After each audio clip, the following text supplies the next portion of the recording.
Eagles. Eagles.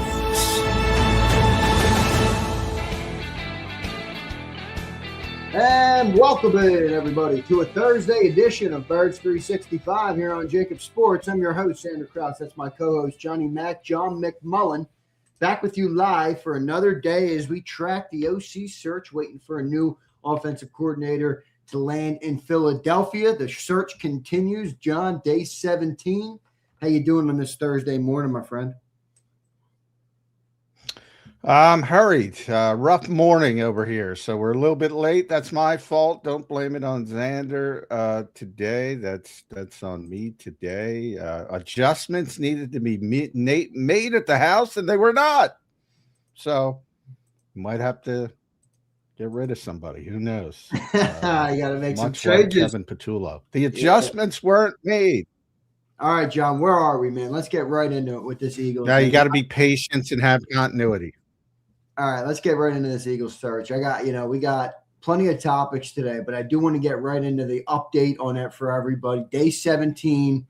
All right, are we honing in on a closer candidate? What do we know, John? I think Jim Bob Cooter is in for another interview, which is big news for people who are out holding the Cooter Hurts signs ready for the 2026 season. What do you know, John? What's the latest in this OC search? Yeah, Sean Mannion as well. So you have a couple guys who brought in for second interviews. So that's at the bare minimum, that's an indication that this is winding down now. They also requested to talk to Davis Webb, which I think is pie in the sky. I don't think he's coming here. So it's one of those situations that we talked about earlier in the process. But anytime you get into second interviews, that you gotta make a decision at some point. So I mean, the Eagles will spin this the way the Eagles do, and Jeffrey Lurie has talked about in the past. There's nothing wrong with being exhaustive, having extensive searches. That's how you do it in the corporate world. Well, you're not in the corporate world. Guys are taking off ramps because they got to make decisions. So who knows where the Eagles are down on their contingency list. About all I can tell you is they're down on it. And they should speed it up, and they are speeding it up. Well, let's see what they end up landing on, John. You think we got a breaking news segment later on today? Is that what you're telling me? You think this thing could be wrapping up soon?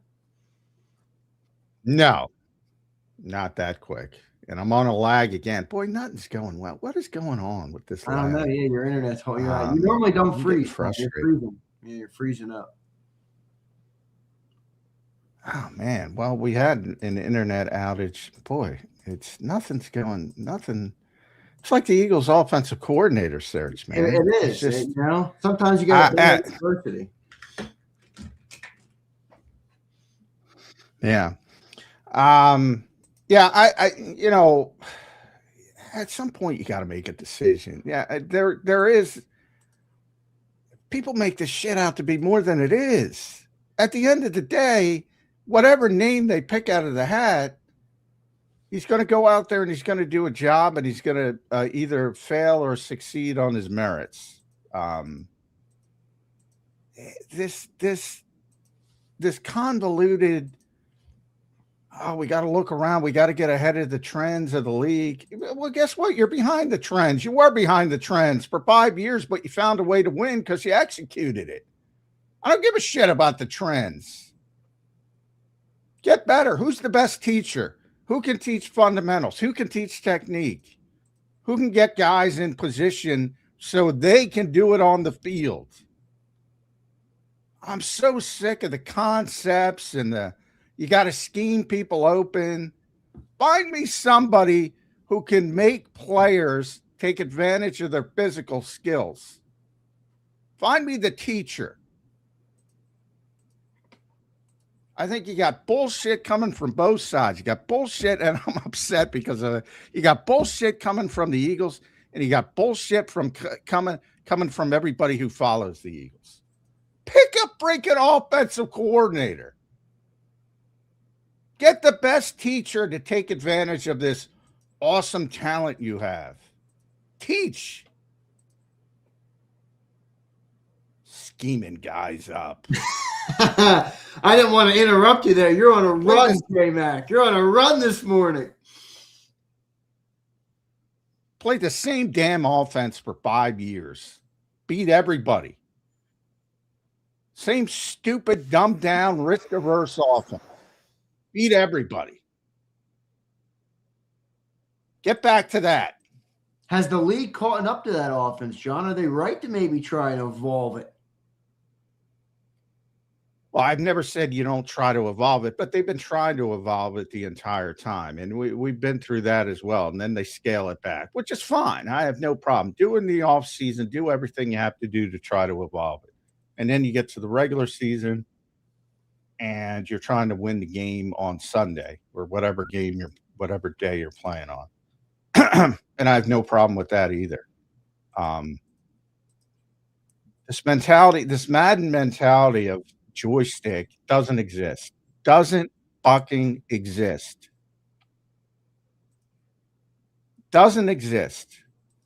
You know, who plays the best? You know, why is Seattle in the Super Bowl? Jackson Smith and Jigba, the defense. So all these guys elevating to a level they haven't played before. Why is New England in the Super Bowl? Same thing. You know, you saw Milton Williams here. You see what he's doing for them there. Yeah, I think he's got a chance to have the Patriots win that football game. I know it's an uphill battle for him, but I think he's a big reason that they could win it if he can, get to Darnold. Well, he's a good player, and Sam himself is a good player. And Drake Mays had a tough playoffs, but he had a great regular season. You know, but this mentality that you're gonna find somebody who's gonna scheme people up. Just hire Matt Nagy and be done with it. Just hire Matt Nagy and be freaking done with it. Do you think Matt Nagy fits the description you laid out a second ago the best? Who can teach people, who can get you the most out of your physical talents, which, by the way, I love your description. I think that makes a lot of sense when you've reached this point. Yeah, I do. Of the group left that we know of, I think he's by far the best, the most proven, the most, you know, I for whatever reason, whether it's, you know, Andy calls plays, even though he hands it off more than most. I don't know. He's dubbed a failure in Chicago. How is being over 500 being a failure in Chicago? Have you watched that team before this year in the past decade plus? Over 500, making the playoffs twice. Look where they were. I always say this with Marvin Lewis because Marvin Lewis was famous for making the playoffs in Cincinnati and losing in the first round. I think he did it 6 times. It was a record.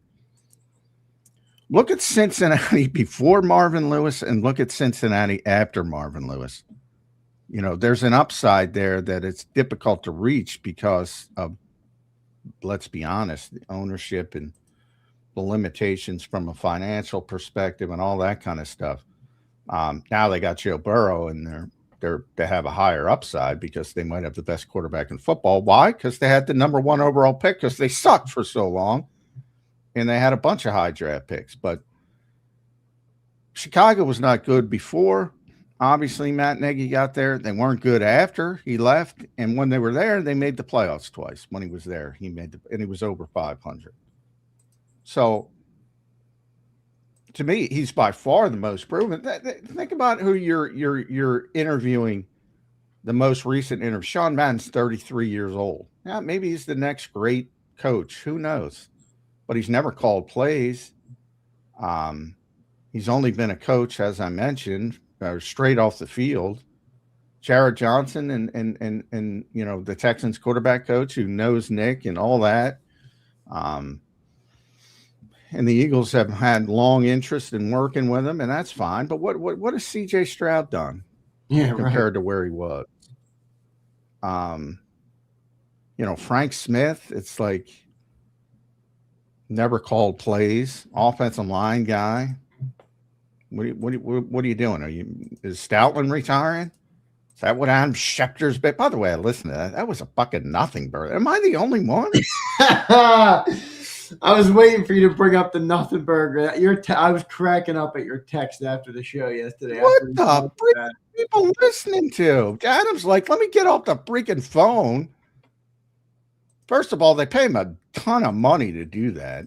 And he's like, and he doesn't give them anything. But whatever, he's a big name. I get it. But I mean, you're gonna blow that up. He was like, yeah, maybe we'll have more to talk about than just the offensive coordinator. I thought it was a flippant. Maybe I'm completely wrong, but I thought it was a flippant. Like, well, yeah, stuff is going to start to happen. I mean, yeah, right. You could easily have taken it that way too. Do you think you think there is any chance he did have something in the know that's coming? I don't. Not from listening to it. Now, once they hire the offensive coordinator, I mean, more so, I think that's what he was talking about. Once they make a decision, dominoes will start to fall as far as, other decisions they have to make. I thought it was, nothing burger is the best description, but. Well, we had people speculating all day what it could be. Is it Stoutland retiring? Because I think they read it. Rumor of Vic Fangio's retiring. That was floating around there. Well, I mean, he is 67 years old. I don't. There is. Well, I talk about that all the time. Vic and Jeff are about health. And you're right. Anything can happen. I've said it. How many times have I said it? Yep, you have 100%. Now, to my knowledge, he's healthy, and I find it very hard to believe that if Vic Fangio was going to retire, he wouldn't have alerted the Eagles before Christian Parker left. Exactly what I said. They let Christian Parker walk out the door with Vic potentially, retiring. No way. Yeah, I don't think you would put the Eagles in that type of situation. So yeah, you always have these situations. Unfortunately, that's the down aspect. There are a lot of positive aspects to social media. Unfortunately, there's a ton of down aspects of social media, and one of them is every time something like this happens, I think on the front end, I think people misinterpreted what he was saying. Could be wrong, but not in his head, but that's what it sounded like to me. And then on the back end, you just got people going off in every different direction. I saw a thing on social media today about Myles Garrett not wanting to be traded because they screwed it up with Jim Schwartz. This happens in every city. It's like, I know a guy, I know a security guard, I know a guy who knows a guy who knows a guy. But from this particular aspect, I don't think Adam Schefter was alluding to anything other than once you make the offensive coordinator decision, then other stuff will start to unfold. And it was very flippant in my eyes. Who knows? Maybe we'll be talking about more than just the oath. That's all it was. I don't disagree. I played into it a little bit. You got to play into it. Obviously, when you hear that stuff go viral, I didn't hear it really until after the show either. And when you had texted me, I was still on the air. So I didn't hear it really because I don't like playing anything when I'm on the air. These people are weird about their content, which I get. But so I didn't hear it until after I got off the air. But it is interesting, and we will keep following that. John, I want to go back to Matt Nagy for a second, and then I want to get into Jim Bob Cooter. All right. Matt Nagy, the perception on Matt Nagy is very odd to me the more we talk about him and the more we look at his resume. Why do people act like this guy was such an awful coach? I mean, people talk about him like he's Adam Gase.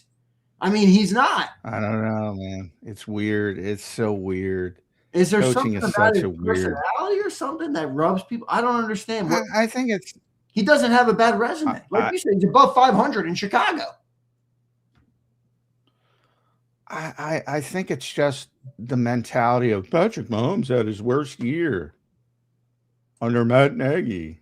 Did anybody look at that? I think it's exactly. It's just I think it's as simple as that. and it's, it's so, there's no substance to it. And it's just perception and groupthink, and people pile on.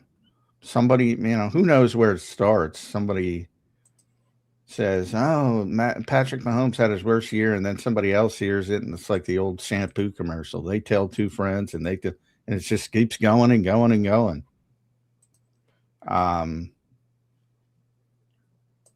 Yeah, and unfortunately, perception's a big part of these searches, and that's why people will talk themselves into these young guys like Declan Doyle or Charlie Weiss Jr. or Sean Mannion or even Jared Johnson or Davis Webb, who's been coaching for 10 minutes as well, and talk them up as something, and they might be the next Bill Belichick.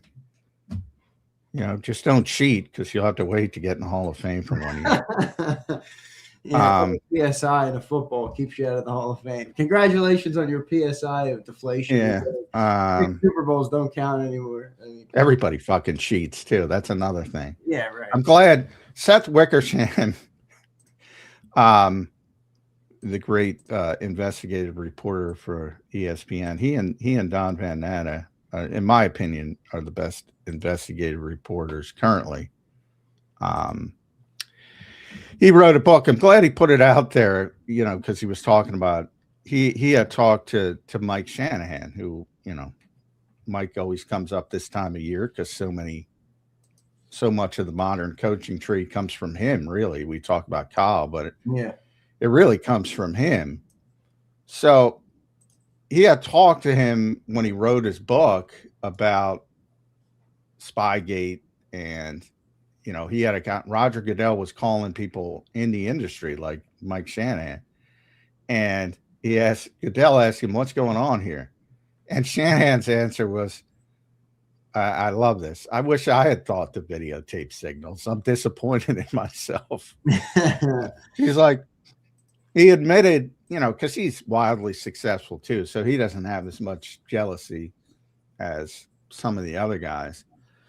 And he said, "Roger, first of all, people are always trying to steal signs. Peyton Manning is the best. If you don't change your signals, you're dead." Robert Saleh was talking about this with Jacksonville. You remember when he got in a fight with Liam Cohen? Yep. He was talking about this because they're so good. That's one of the things about Grant Udinski. It's supposed to be Grant Udinski. He's really good at stealing signs. And he was actually giving them a compliment. But Liam Cohen doesn't want to be labeled a cheater because people don't understand. So anyway, but I keep, Shoshana said, Billy's just better at it than most are. It's been going on that long, and is what Goodell finished up. "It's really been going on that long?" Goodell asked Shanahan, and he said, "I can promise you, it's been going on forever. It goes on today." It's all bullshit, John. I don't clump everybody together. Well, you talk about perception a lot on this show, and that's just a part of the world we live in. That perception sometimes drives the narrative. Many times, that is a bad look for people in your business. I mean, that Hall of Fame. I know it's not everybody. I'm just saying, people look at that. They're like, all these writers. How the hell is Bill Belichick not? Why? Because he was mean at the podium. And it's just a bad look, dude. I mean, if he's not a first ballot Hall of Famer, John, who the hell is? Well, if you look at there's a lot, and you're right. There's a lot of writers, more writers than anything else. But there are a lot of former players and coaches and executives that vote as well. Yep.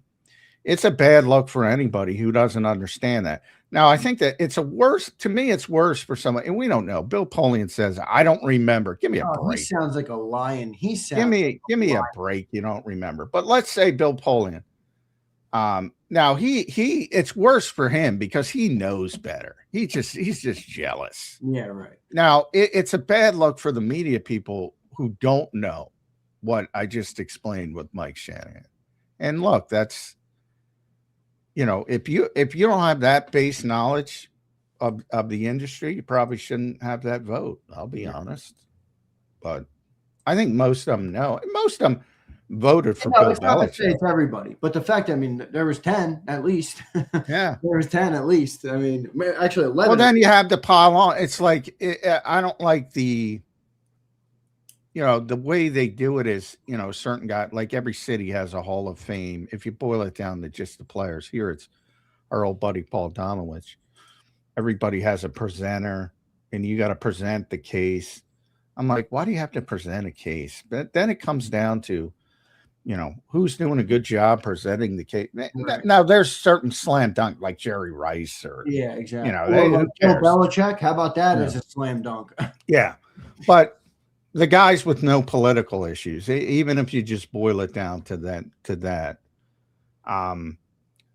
there aren't a lot of the slam dunk. We all know who they are, slam dunk hall. There aren't a lot, but there are a few. And then you have a bunch of guys like Eric Allen here, and Damo finally got him in. Yeah. For many, many years is a borderline guy. So, how does the presentation impact it? How does it's like you pick, if you pick the right people, you just have a vote. Is this guy a Hall of Famer? Is this guy not a Hall of Famer? It's pretty simple to me. But then you have aspects of, you have limitations and and they change the setup to where you have to, it's a colossal mess, as evidenced by the fact that Bill Belichick isn't going into the Hall of Fame. And I think they're going to fix it because of that. So that's maybe the silver lining. Yeah, right. Mike Sando gave a good explanation. He's a Hall of Fame voter. And he explained, if everybody wants to go check out his X page, he explained some of the goofy limitations they're under. Not to excuse, he should be in, but it's more complicated than you think it should be. It's more complicated than it should be, honestly. I agree.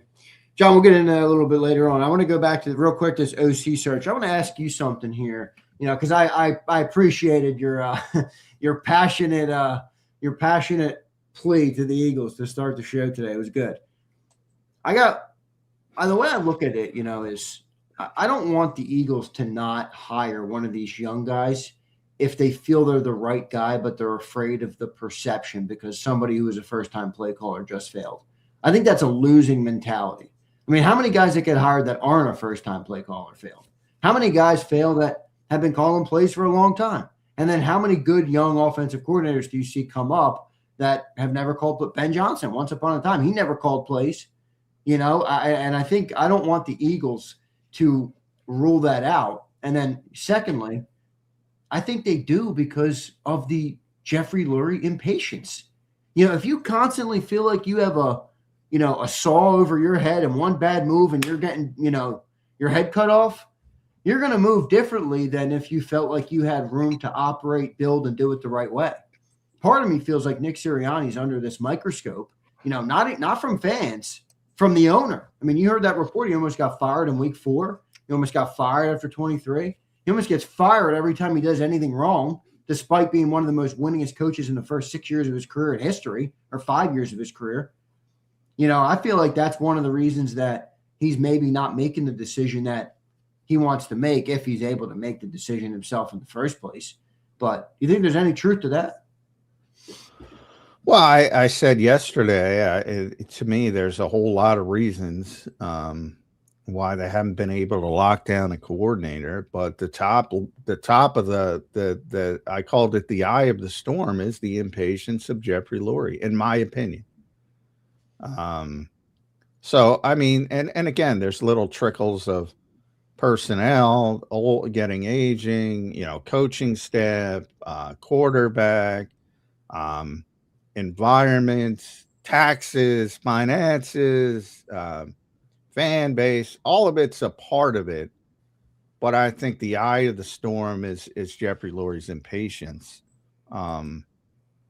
which is ironic because he's impatient when it comes to results. By the way, which is so counterintuitive, because coaching, and I've written this a bunch of times over at Sports Illustrated, coaching is a very process-driven profession. You've probably heard me talk about that a million times on the show. It's a very process-driven, and everybody's judged on results, so it frustrates the shit out of those guys. understandably so. It doesn't make any sense. But to get to the point of the impatience of him and his demonstrated history, it's not just the perception, it's his demonstrated history of impatience. As you mentioned, yes, it's a fraternity. People talk. And they're like, they're talking about firing this guy after he makes the playoffs and he was in the Super Bowl the year prior. Well, yeah, they're talking about firing that guy. Certainly that resonates with people. And again, I think you've seen it, and it's a very small part of the list. I think you've seen it with the options. The guys that have significant options really didn't consider the Eagles, and that's why I think Davis Webb won't consider the Eagles. Yeah, right. Why would he? He's probably not going to get a head coaching job. He's probably not going to get the Las Vegas job. Both Las Vegas and Arizona seem to be waiting for Kubiak, but we'll see. Only one of them can get him. Are they allowed to interview him? They should be allowed to interview him, right? Yeah, they can interview this week, and they both requested. I haven't paid attention to if they got it done, but they both requested, so they're both interviewing him. So anyway, lost my train of thought from the Eagles' perspective. Yeah, when you have guys with options, they weren't, Mike McDaniel, Brian Daboll, Davis Webb. Because think about Davis Webb. I said that's where I was. He's probably not getting the Las Vegas job. But, Denver blew out Joe Lombardi at offensive coordinator for a reason. That's the landing pad for Davis Webb to return to Denver. Now, the second part of that is, okay, but he's not going to call plays there, which is completely correct. And he could call plays here. So I think Eagles fans are like, why wouldn't he want to come here? He can call plays. Well, number one, Baltimore wants to talk to him with their new head coach, who happens to be a defensive-minded coach. So he would get to call plays in Baltimore. And if he does want to leave Denver, which is big if, and then the Giants want to talk to him with John Harbaugh after losing out on Todd Monken got the Cleveland job. So Todd was going to get the Giants. So now they need a coordinator. And they have a guy rooted in special teams and defense and John Harbaugh. So he's going to call the plays there. Guys with options aren't choosing the Eagles. And that has been borne out throughout this process. And then the irony is the guy with such impatience is so patient through these searches, which I think is another problem, because then you have guys, because everybody else works in a more expedient manner. Now, you can argue that's not the right way to do it, which I will listen to, except here's the problem. Guys start taking the off-ramp. I don't know if the Eagles had any serious interest in Bobby Slowick. Probably not. But, he takes the Dolphins offensive coordinator's job because they offered it to him. Zach Robinson. We don't talk about Zach Robinson anymore. Why? Because he got a coordinator job. He's taking the off-ramp. He's not waiting for this guy to make a damn decision. Right. Even Mike Kapka, senior offensive position. He can't sit around and wait for this guy to say, all right, you're my fifth choice, the first four. You can't do it. Then you're out. Then you're shit out of luck. And you're Arthur Smith and you're going back to college for a year. So where's the line then? It's a fine line. It's a very fine line.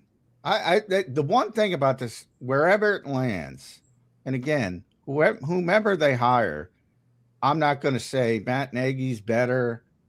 I'm not going to say I agree with your assessment. I'm not staying away from young guys just because I agree with that assessment, just because they don't have experience having it. If you think that's the guy, hire him. I agree with that. I think they should tell everybody, me included, that I don't give a rat's ass.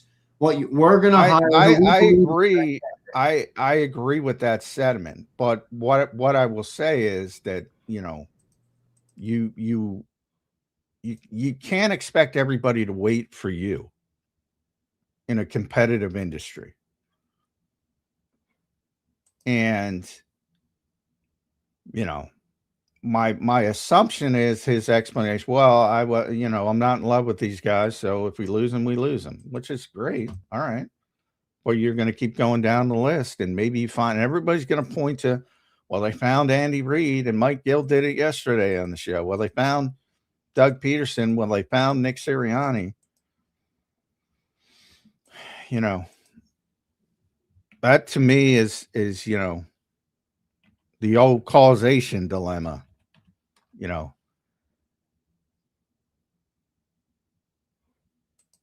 Is that really why you found those guys, or did you find those guys because the guys you wanted chose other jobs and it happened to work out? You got to be really, it's very difficult for people to be honest with themselves. Right.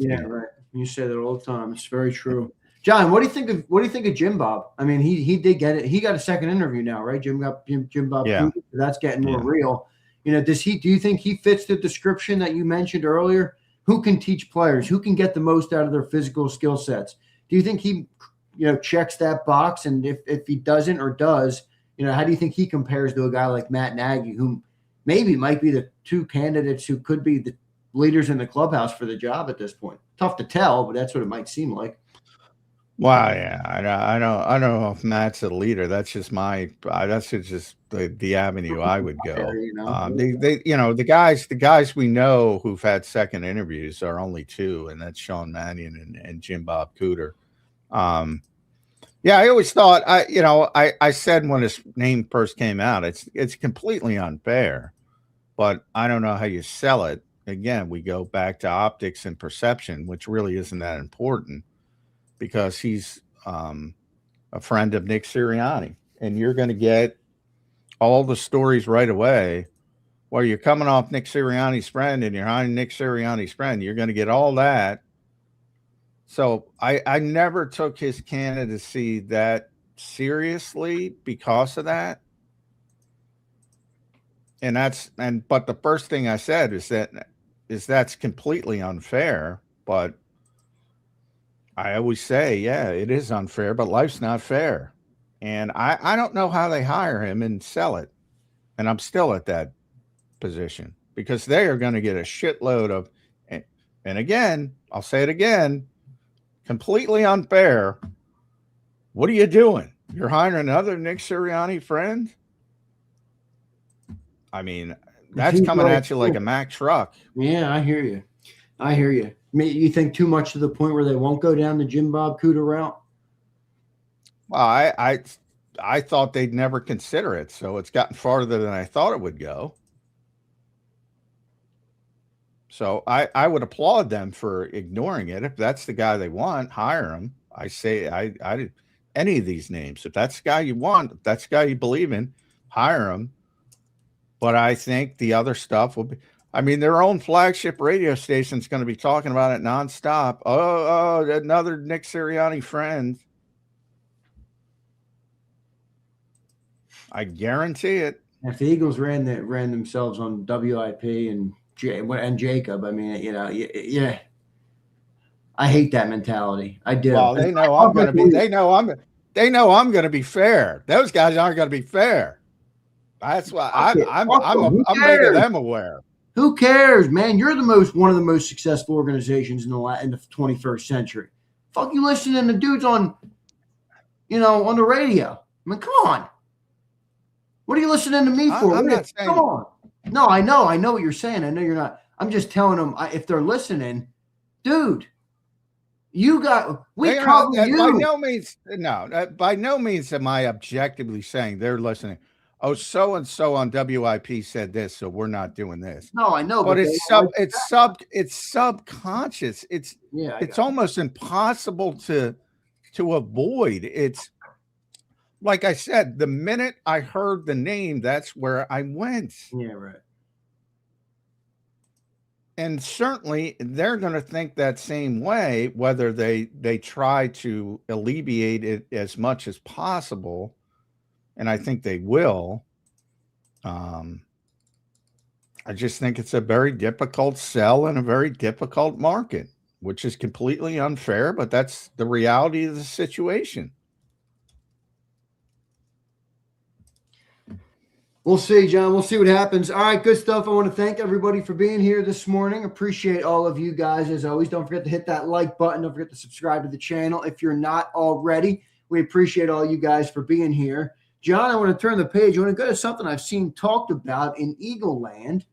Our buddy Jeff McLean did a podcast, and he spoke of Jeff Stoutland losing the run game privileges at some point in 25 and alluded to him no longer having them potentially moving forward with Jeff Stoutland. I thought that was a really a big piece of information, if that's true.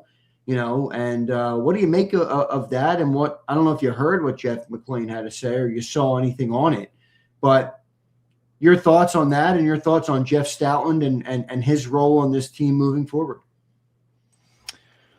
I didn't hear it. I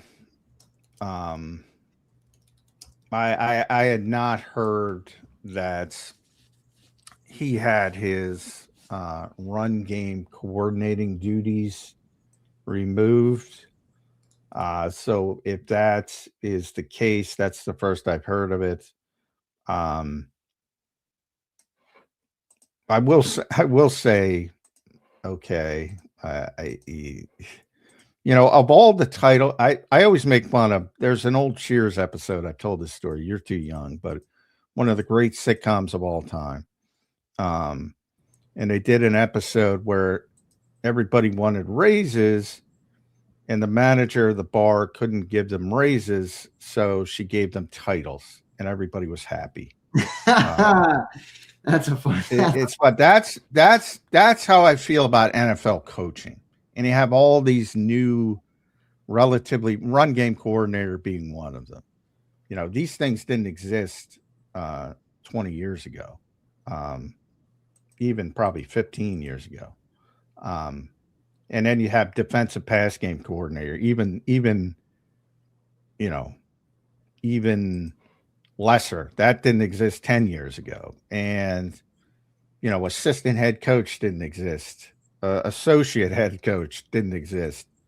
Why isn't the assistant head coach higher than the offensive coordinator? Because it's a bullshit title. In a lot of ways, that's how I feel about run game coordinator. It's kind of a bullshit title. So is Jeff Stoutland or is he not? Forget the title. Does he manage the run game in Philly, though? Yeah, well, it depends. Again, everything depends on definition. So basically, the responsibility, and it's tougher with, like Doug used to be very honest about who's responsible for game planning and what area. Like all the assistants help with game planning. They have a specific area. And then it funnels up through, in the Eagles case, the offensive coordinator and the head coach. So somebody's responsible for 2-minute, 4-minute offense, run game, passing game, yada, yada, yada, red zone, and then it funnels up. So, you have everybody involved, and basically the job of he's the offensive line coach. So the job of an offensive line coach is obviously number one, not only coaching the offensive line, but also, to a certain degree, tight ends and backs on technique, footwork, fundamentals, and stuff like that. But as far as game planning, most offensive line coaches in the league are sort of in charge of that part of it, designing the run plays for different situations. It could be goal line, could be short yardage, could be third and long, blah, blah, blah. And that's always been Jeff Stoutland's role. And it's the role of almost every offense. Again, there's some in some cities it might be the running backs coach. In some it might even be the tight ends coach. But here it's always been Jeff Stoutland. I think he's still. I would be shocked if he didn't have those game planning responsibilities. If they took that away from him, but and now that I've heard that, I'll start asking some questions. But then he might not really be back. I mean, if he's not doing that, why is he here? Yeah. I mean, maybe he's the the highly anticipated now next week in Eagle Land that everybody's looking forward to. But I do think run game coordinator is one of those overblown cheers titles, as they call them. Yeah, but you know, I agree. But you have heard things, John. I mean, like you remember obviously what Cliff Kingsbury had to say, and you know why he didn't ultimately take the job. I mean, I'm not sure. I think I read it to you yesterday. The Mike McDaniel. Did I read that to you? The Mike McDaniel response on to the question about the run game coordinator and how he meshes with Jimmy. Yeah, well, Mike, yeah, you mentioned it. Mike was the run game coordinator at San Francisco. Where he started. No, I'm just saying that it has become real in Philly that people care about that, especially if they're interviewing for the job. Well, if you're a run game guy, so Mike McDaniel, believe it or not, is a run game guy. Yeah, right. Frank Smith is a run game guy. Like that, he's a longtime offensive line coach. Did some tight end work, some running back work as well. But you know, he's about blocking. That's what he's about. To dumb it down even further. There are certain guys who, and very few, because most people want to go with passing concepts as the coordinator, because that's where the league is. But there are a few run game guys, and Mike is probably one of the biggest. So yeah, he's going to be in charge of the run game. So and they want to run a different style than what the Eagles have run. So yeah, there can be clashing when you're looking at guys like Mike McDaniel, who's going to run a different style of what you've been doing. Yeah, he's not going to he's going to want to have somebody else. And Cliff Kingsbury, similar to that, was going to run a different style, so he wants to have somebody else. Now, the rest of them, the vast majority of the guys, yeah, this is one of the best offensive line coaches of all time. So, but again, everybody's got a shelf life. You know, do people stop listening? I as poorly as they played, like I heard Mike say it, like they were awful. Like they were not awful, the offensive line. Again, contextually, we're comparing it to where they were, which was one of the great offensive lines of all time, literally, in 2024. And compared to that, they had a big downfall. But they weren't terrible. I mean, they weren't one of the worst offensive lines in the NFL. Have you seen some of the offensive lines in the NFL? We watched the Chargers game in the second half of the year. I mean, you saw a pretty bad offensive line. It's not rooted in reality, other than again the expectations are so large, and even larger for the Eagles offensive line than the Eagles as a team, because they've been the crux of the greatness of this team. So it's even higher for them, and they didn't live up to that standard. Nobody's trying to say they did. But yeah, I mean, if they move on from Jeff Stoutland, it's because they've hired a guy who wants to run a different scheme. And by the way, there's how many things can you do in the running game? You know, like they got to, typically the Eagles have been really good at like duo stuff and pin and pull, and they weren't as good, and they wanted to dumb it down a little bit, and they kept running it, and maybe that impacted some things. But I mean, all right, you're going to run outside zone, you're going to run inside zone, you're going to run the duo, you're going to run power, you're going to run pin and pull. I mean, what do people think is going on? Again, people are getting lost in the sauce, man. Yeah. I mean, and again, I hate to downplay it, but because this is one of the greatest like I said, one of the greatest offensive line coaches of all time. So I don't want to downplay, but the title of run game coordinator is a bullshit Cheers title. And that's not just in Philadelphia, that's everywhere. It's like, that's it. And again, the show was about, it's not about money in the NFL. It's about making people feel good. That's an impressive title. What's my title here? I don't know. You guys got to give me a title. Vice president, executive vice president of John. What do you want, brother? I'll give you the title. I'll give you the title. Executive vice president of The only problem is, John, you're not dumb. You won't fall. You don't fall for the shit. You won't fall for it. Yeah. So, that's my feeling on run game coordinator. Well, that's fair.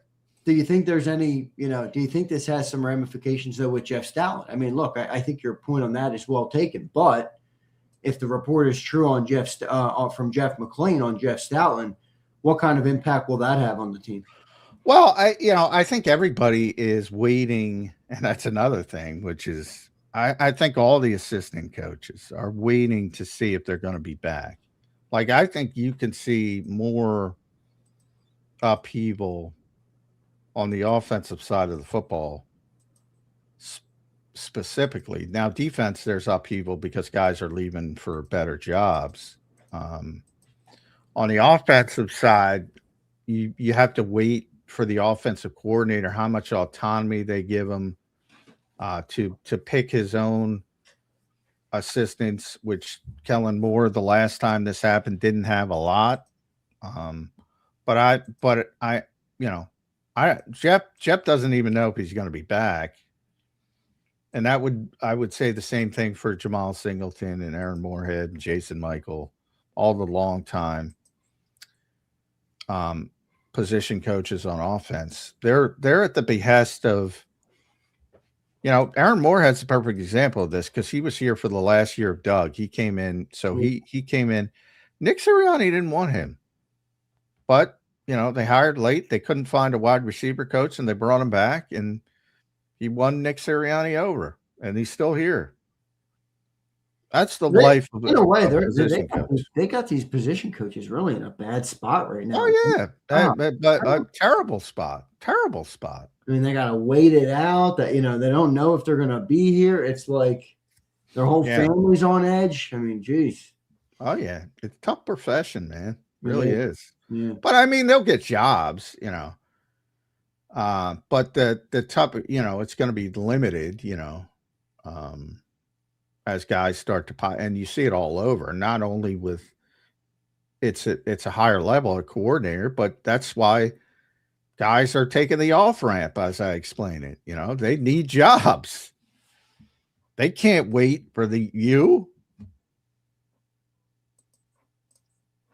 Now, maybe, it's perfectly understandable. I would imagine the agents ask the questions. Look, to use Bobby Slowick, I'm sure it went, hey, Bobby's got an offer from Miami. Are you guys going to make a decision? You give the other team a option, and the Eagles probably said, we're going to go somewhere else. So, but that gets expedited when guys have other offers. Now, the coach is under contract. They're screwed. They're just waiting for the new guy and how much all time. And if he doesn't want you, well, you're out the door.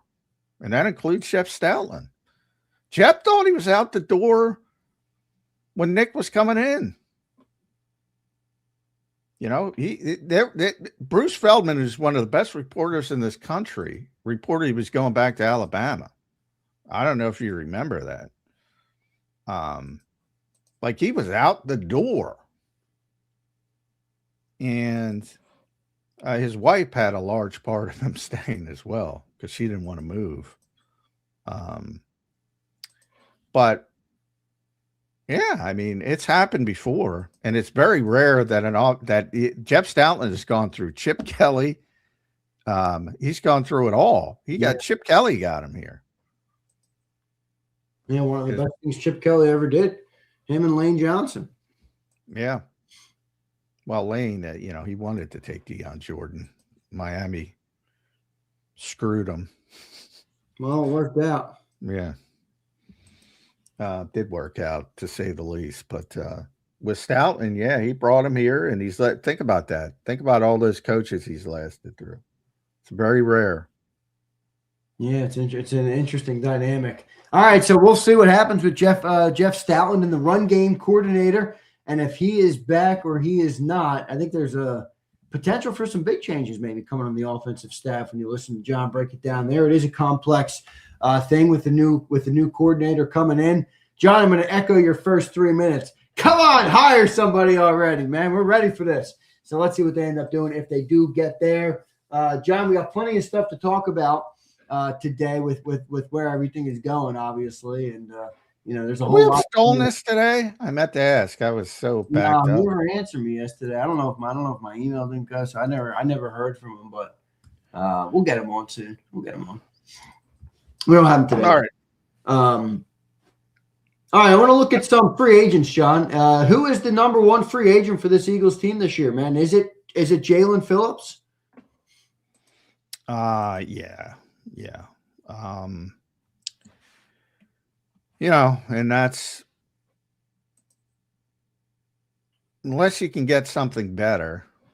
And I know all the Myles Garrett stuff is going to start again. I know it.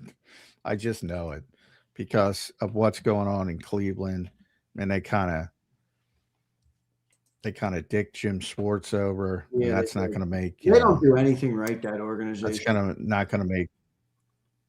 No, yeah, and Andrew Berry's there, and he should have learned from here, but yeah, I don't know. There's a lot of you put it on the GM, but there's a lot of obviously ownership there isn't nearly as concrete or good. So there's a lot of things you can factor into it, but they make a lot of bad decisions. You're right. And, Andrew Berry's got to be on the clock there. And, they just wanted an offensive guy. And, Todd Monken might be fine, whatever, but Jim thought he was getting that job and he didn't get the job. And now he's pissed off and now he doesn't want to come back. And that's going to piss off Myles Garrett. So you're going to have a million Myles Garrett to Philadelphia. So there's a bunch of different ways it can go. And if you can pull that off, obviously that's your number one. But I mean, in a more realistic sense, yeah, I mean, Jalen Phillips played really well. I would argue that he was the linchpin when this defense turned the corner after he got here. Just everything kind of fit into place. And it would certainly be that way with Myles Garrett. I'm not saying it would be even better, but any trepidation because of the the production that he had? I know you're not. I know that's not you, but I'm asking, if the Eagles will consider that because unless Vic retires, because Vic doesn't give it. I know Vic doesn't care. That's a big number. It's a big number that I think Phillips is going to get, man. I think but I think there is a fine line there of like they're not everything, but if you're going to pay some premium money for an edge, is there a bare minimum you have to get statistically to be able to justify that contract, I don't think so. Impact, because he had a large impact. And I think the Eagles are a smart enough team to realize. The question is how many other teams are smart enough. And I do think there's got to be a walkaway number.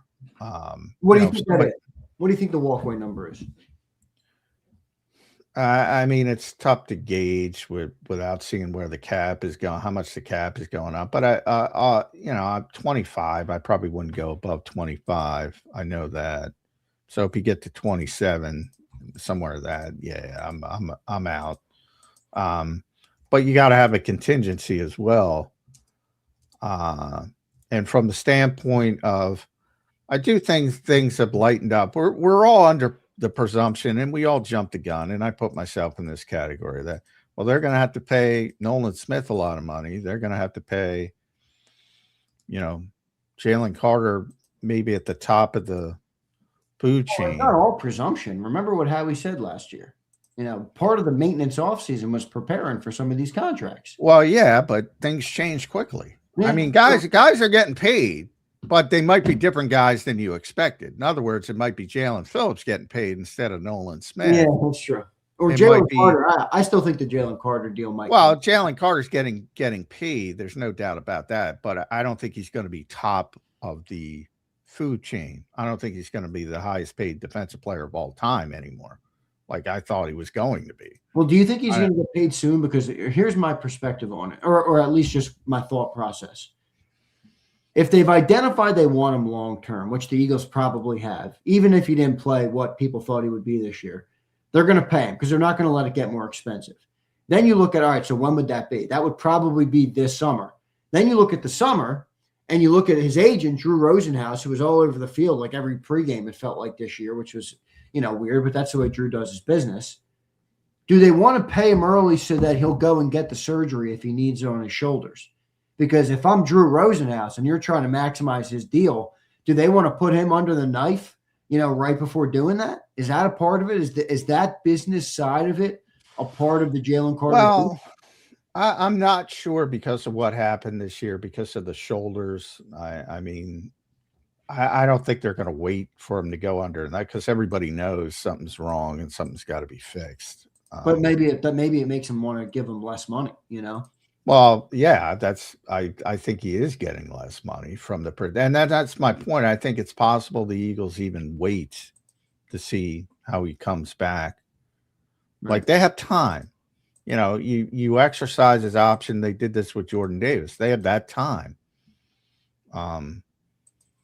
Yeah, but in hindsight, normally to your point, 3 years, $13 million a year, they'd have a bargain. Well, normally to your point, the Eagles are very quick to extend when they're sure about the player, 100% sure. In the case of Jalen Carter, you have not only do you have the injury issues now, you also have some of the off the field stuff or on the field stuff in the case of the spitting incident and some of the things he does on the field. So you have questions that aren't just involved that, yeah, he's a really talented football player. That makes me wonder if they're going to wait a little bit instead of, oh, we're extending A.J. Brown or we're extending Devontae Smith or, guys they were 100% sure on. I don't think he's at that level. Not from a talent perspective, because I know people are going to run with that. From the other stuff, from the injury stuff and some of the immature, I'll leave it as immaturity issues. I think I don't think they're going to go speeding 100 miles an hour through. That's a bad analogy. Yeah, in that case. I don't want to. I caught myself. I was going a really bad. In other words, I'm saying they're not going to hurt. Like me this morning, getting ready for the show because I was late getting up, and my wife was late, and she's not cutting corners to say the least. I don't think they have to be in a hurry. So they have time. They don't have to do it this off season. And I think if other stuff unveils itself, like Myles Garrett or something like that, they can wait, and they likely will wait. And that might even be as simple as, having to pay Jalen Phillips what they're going to have to pay Jalen Phillips. But so is your gut, you think right now that they're not going to pay him this summer? Or are you got on Jalen Carter? Yeah, I think they're gonna. I think they're gonna wait. I think they're gonna wait. All right. Going back to Jalen Phillips real quick, John. I'm gonna be tough on this. All right. I think Jalen Phillips is a great player, but my walkaway number would be closer to 20. Well, then he's walking away.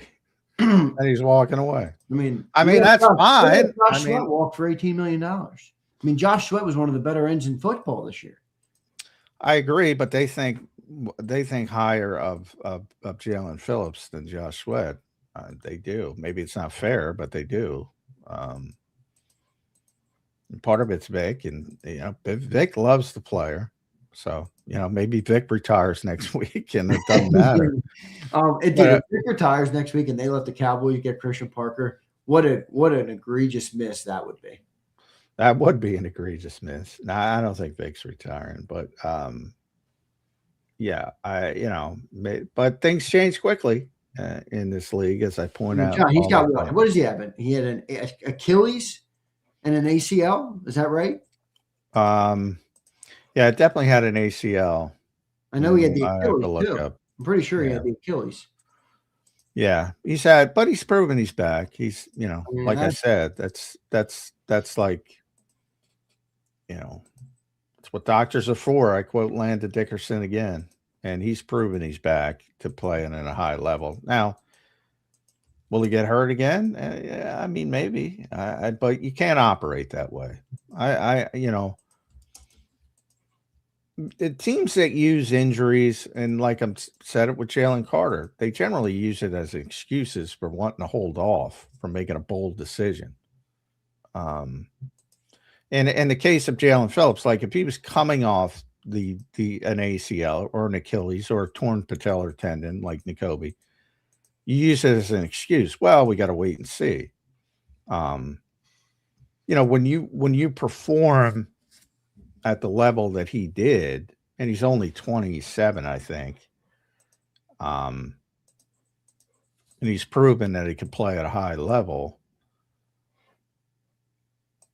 and it's his turn to get paid, you either do business or you don't. And that's why you have the walkaway number. But if you're going to put that at 20 million, which I'm not, if that's your number, but you're losing them. And I don't think the Eagles want to lose them. Well, we'll see what they end up doing. What do you think it means for Nolan Smith? I mean, Nolan Smith's a guy we've been waiting. You have Jalix Hunt, who's emerged, more as a viable player for the long term potentially. In him, I don't want to put the cart before the horse on him, but he had a very productive year too. What do you think this all means? You don't even have to worry about Jalix Hunt. He's not. No, I know, but Nolan Smith is coming. I mean, what's it mean for him?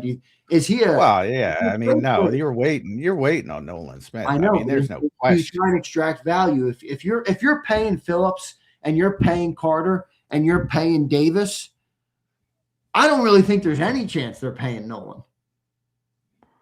Well, I mean, he's under contract through what, 2023, this 2024, 2025, 26, 27. So, as long as you exercise the option, you have him under contract through 2027.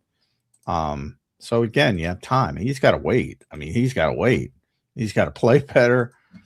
The assumption, like that's where I said he's the best indication of we all jumped the gun. Because now you have a guy who played better, arguably two guys who played better. The guy who's not even eligible yet played better, I think, down the stretch, taking out the Trent Williams game, which is understandable. So, I mean, who would you rather play? Pay. You probably could pay one of the two. Who would you rather pay, Nolan Smith or Jalix Hunt? Right now, I'm team Jalix Hunt. Me too. I mean, you got to make difficult decisions. Higher upside. At least it seems. I do think he has a higher upside. I think Nolan's a better player right now, but I think Jalix has a higher upside. I think he's less of an injury risk. That could turn on a dime, though, but it is what it is. Yeah, I mean, if I can only pay one of those two, and I think they're only going to pay one of those two long term, I'm more comfortable with Jalix Hunt. So Nolan's going to have to. That can change. He can come out and have a career year next year like Jordan Davis had this year. And the whole thing changes, but he's going to have to wait. And by the way, I think he'd want to wait because the only way the Eagles would extend him this early is if they got a really, really, really team-friendly deal. And I would think he would want to bet on himself. So I think that Nolan Smith takes care of itself. He'll want to come out and have a big year and get back to where people are talking about him as a potential $30 million player. Well, we'll see. It is going to be an interesting offseason with that stuff. I think I agree with you on Jalen being the number one free agent. Who else is on that list that you think is going to, is a potential for a big re-sign? I have to look up the Eagles free agents right now. Well, at defense, you have somebody at every level. I don't think you can keep Nakobe, but that to me will be market driven. Like, there will be teams that are concerned about his injury history, and he's probably not going to make what he deserves. So, but it only takes one team. If he gets 2 years, and that's it. I'm talking 2 years. The Eagles at a modicum of money, starting money, he's out. There's nothing you can do because Jihad Campbell is going to take over. And then you have Trotter and Small Munden, so you have some depth as well. So I think that one's pretty clear cut. The only way I see Nakobe Dean back in Philadelphia, unfortunately, because he is one of my top 5 people on this team, and he might be number 1 when it comes to leadership and just being a positive impact on the organization and his teammates. I'll be sad to see him go, but there's nothing you can do. The only way he comes back is on a 1-year prove-it deal, and the only way that unfolds is if nobody else gives him 2 years in a starting level. And I think somebody will. Somebody will, because he played at that level. And then Reed, I think, had a bad season, but Vic likes him. I think he'll be easier to get. I know we asked BLG that question a couple weeks ago, and he was like, he had Reed at like 99% coming back. I'm not going to go that high, but I think it's very likely that he's going to be back because Vic values him so much. Where do you think that number falls? I don't think it falls that high because he had a poor season. Yeah, so I think like 8 to 10. Yeah, somewhere in that range. Yeah, so I don't think that's going to be difficult to get done. Probably 2 years. And I think he'll be back. So those are the major ones. I mean, Dallas Goedert's probably, but I don't see any way Dallas Goedert's back anyway. All right, so let's just real quick. Let's just look at this. So everybody's excited about the offensive coordinator search. All right, let's just put that on the shelf for a second. Goddard might be gone. Is Lane Johnson going to be back? And if he is, how many games do you expect him to play next year? He's only getting older. Yeah, well, I mean, look, if he's healthy, I expect him to play 17. He's healthy. It's tough to stay healthy when you're 36. Yeah, but he had that run probably when he was 32 where he had the ankle issues and it was like, oh, wow. I mean, I don't know, 35 coming off a list, Frank, is not that good, John. He's 330 pounds. Well, no, that's what I'm saying. But, again, he and I when he did talk, I've talked extensively to him about that reconstructive ankle surgery. That was by far the toughest injury for him. By far. Yeah. And he's been able to bounce back when he did bounce back and play a number of years. Remember, this is a guy who played through a torn abductor muscle. Like he'll play through shit if he can play. Maybe to a detriment. Even, I know, but didn't we think that Liz Frank was going to be better last year? I mean, remember when it first happened and we did our breaking news, we thought 4 to 6 weeks, and then he never played again in the season. Well, I thought that was maybe there's some more stuff there too. But all right, add that in. All right, well, I thought that was an optimistic timeline for Liz. Me too. And you said that, to be fair to you. Yeah. All right, so Goddard's out. Lane, let's put a question mark. I don't know. I think he'll be back, but we'll see. AJ Brown, you expect AJ Brown back next year? No, I'm on a, like I said, 50-50. I don't think he'll be back. They're going to try to talk him back. if they ever do hire an offensive coordinator. Yeah, all right. Well, if AJ Brown's gone and Dallas Goedert's gone and God forbid Lane Johnson's gone, I got news for everybody. I don't give a rat's ass who you hire. The offense is not getting better without those three guys.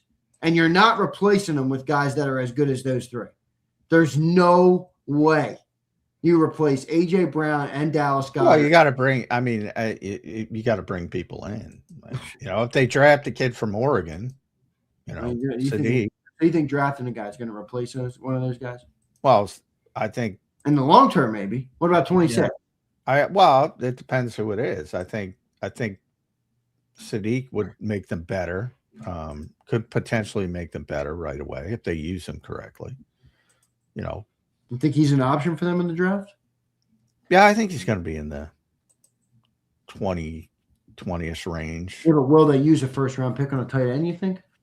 Well, I mean, it depends who's there. No, I expect him to take an offensive lineman, and it's say Proctor. If you take Proctor and he's your right guard and Lane's back, well, then you could be better. I'm just saying, I look at those three names. Those are three of the best names on offense last year. I mean, even AJ, there's no avenue to get better. Just on the field. Yeah, that would be an addition by subtraction. Somewhere you have to get again. There's a lot of receivers coming into the NFL every year. It's one of the deeper positions just because of how they play now in college football.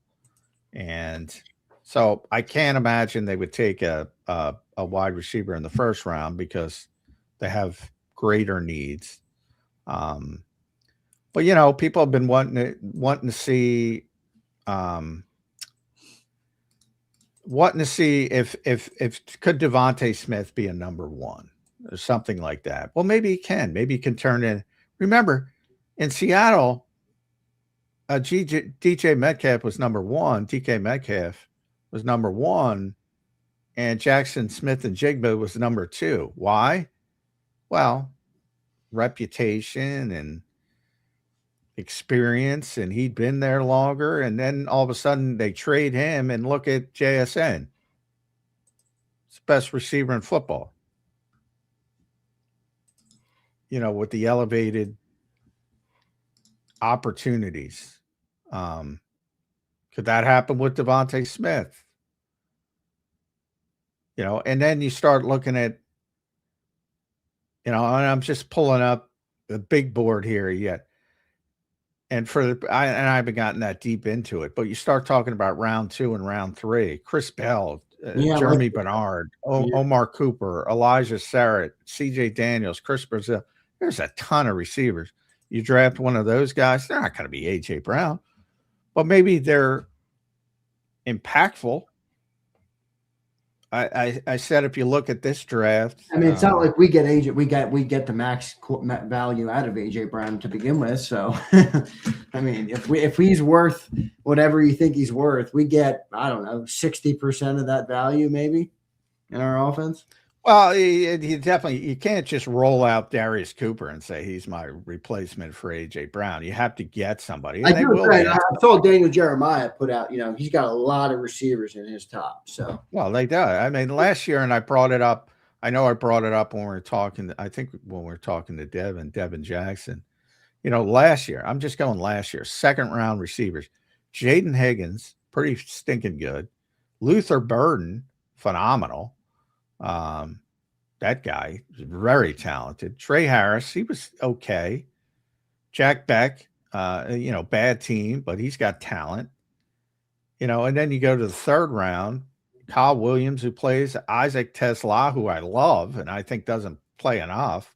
Pat Bryant, who became a contributor on the Broncos, who obviously had a great year. Jalen Noel, another Iowa State guy to Houston who contributed to them. Savion Williams, who contributed to the Packers. This is through the third round. Think of all those names.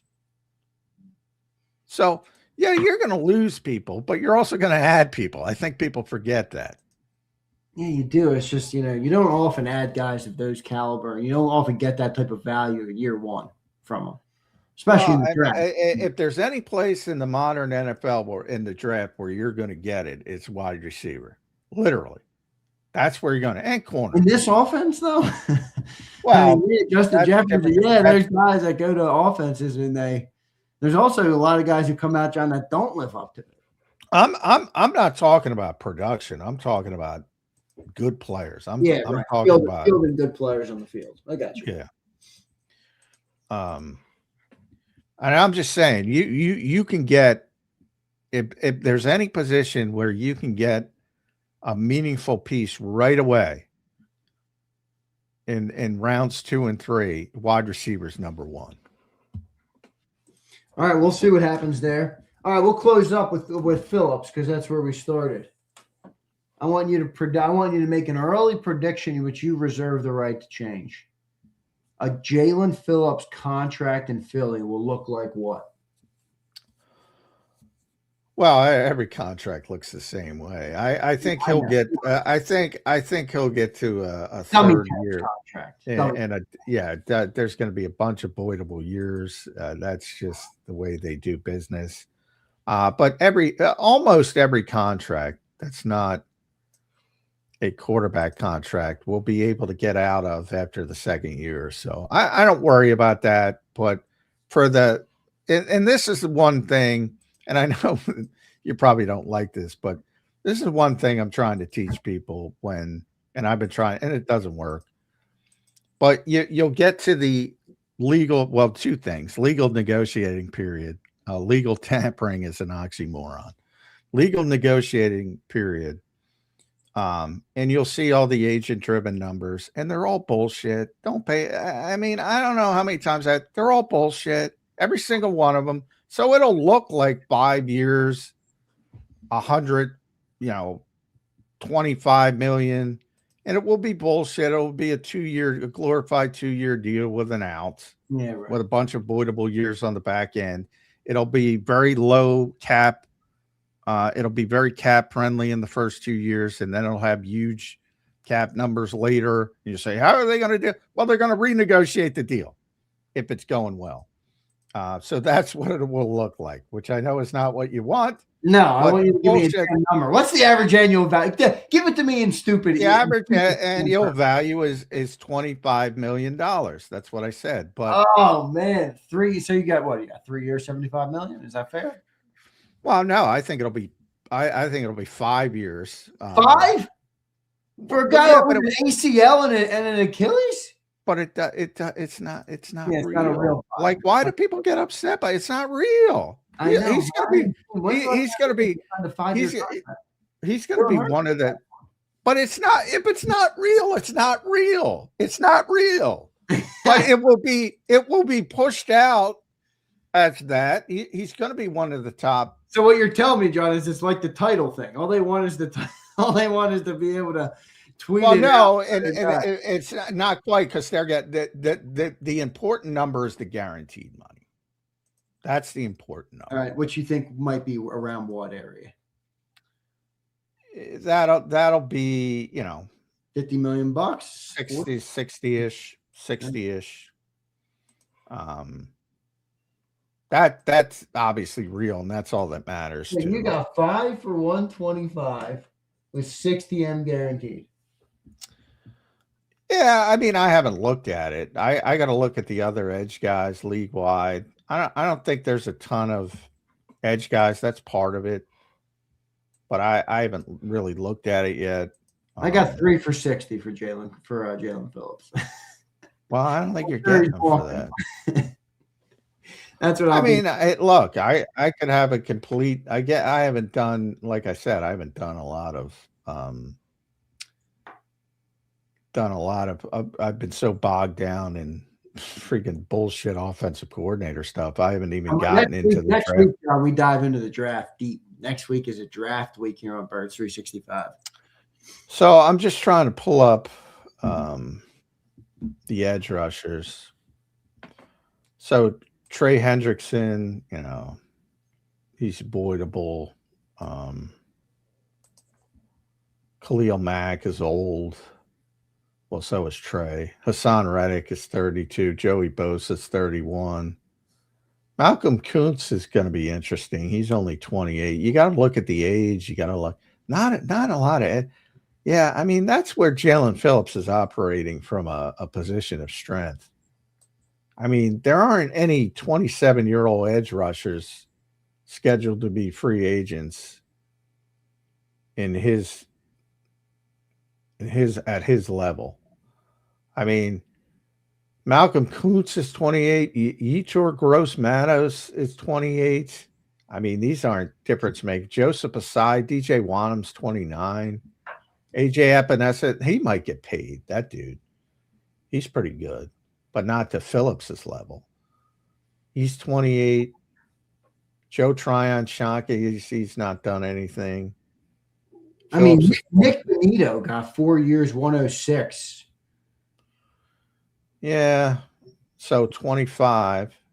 So again, yeah, maybe I'll knock it down to 4 years. But again, that's not real. Nick Benito's contract isn't real either. It's not 4 years. How much guarantee did he get?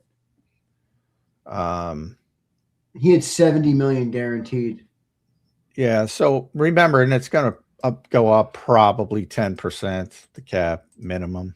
Yeah. So that's another, 20, 30 million. What's the cap right now? 2 what? I don't have it in front of me, but the 5 years is probably I probably went too far with 5, but if Nick only got 4 years, but again, and I can look up Nick Benito real quick. I guarantee you there's an out, and even that guy's a young guy with no injury history. And even that is not real. Like it's not really 4 years and whatever you said, 106. Yeah, but if 70 million guaranteed on a 4-year deal, still pretty good. And you're right, it's not. Oh, it's very good. Yeah, it's very good. But I'm just saying. I mean, and by the way, his cap number is similar, and the Broncos, his cap number was 8 million this year. So let's see. Nick Benito. Oh my God. Oh my Lord. He's got 1, 2, 3, 4, 5, 6, 7, 8, 9, 10 void years. Oh my Lord. I've never seen the Eagles go that deep. Holy moly. I've never seen the Eagles go that deep. I have never seen his cap number. That's for 2026. Look at the cap numbers on that deal. 5, it was 6 million this year. Just under 6 million.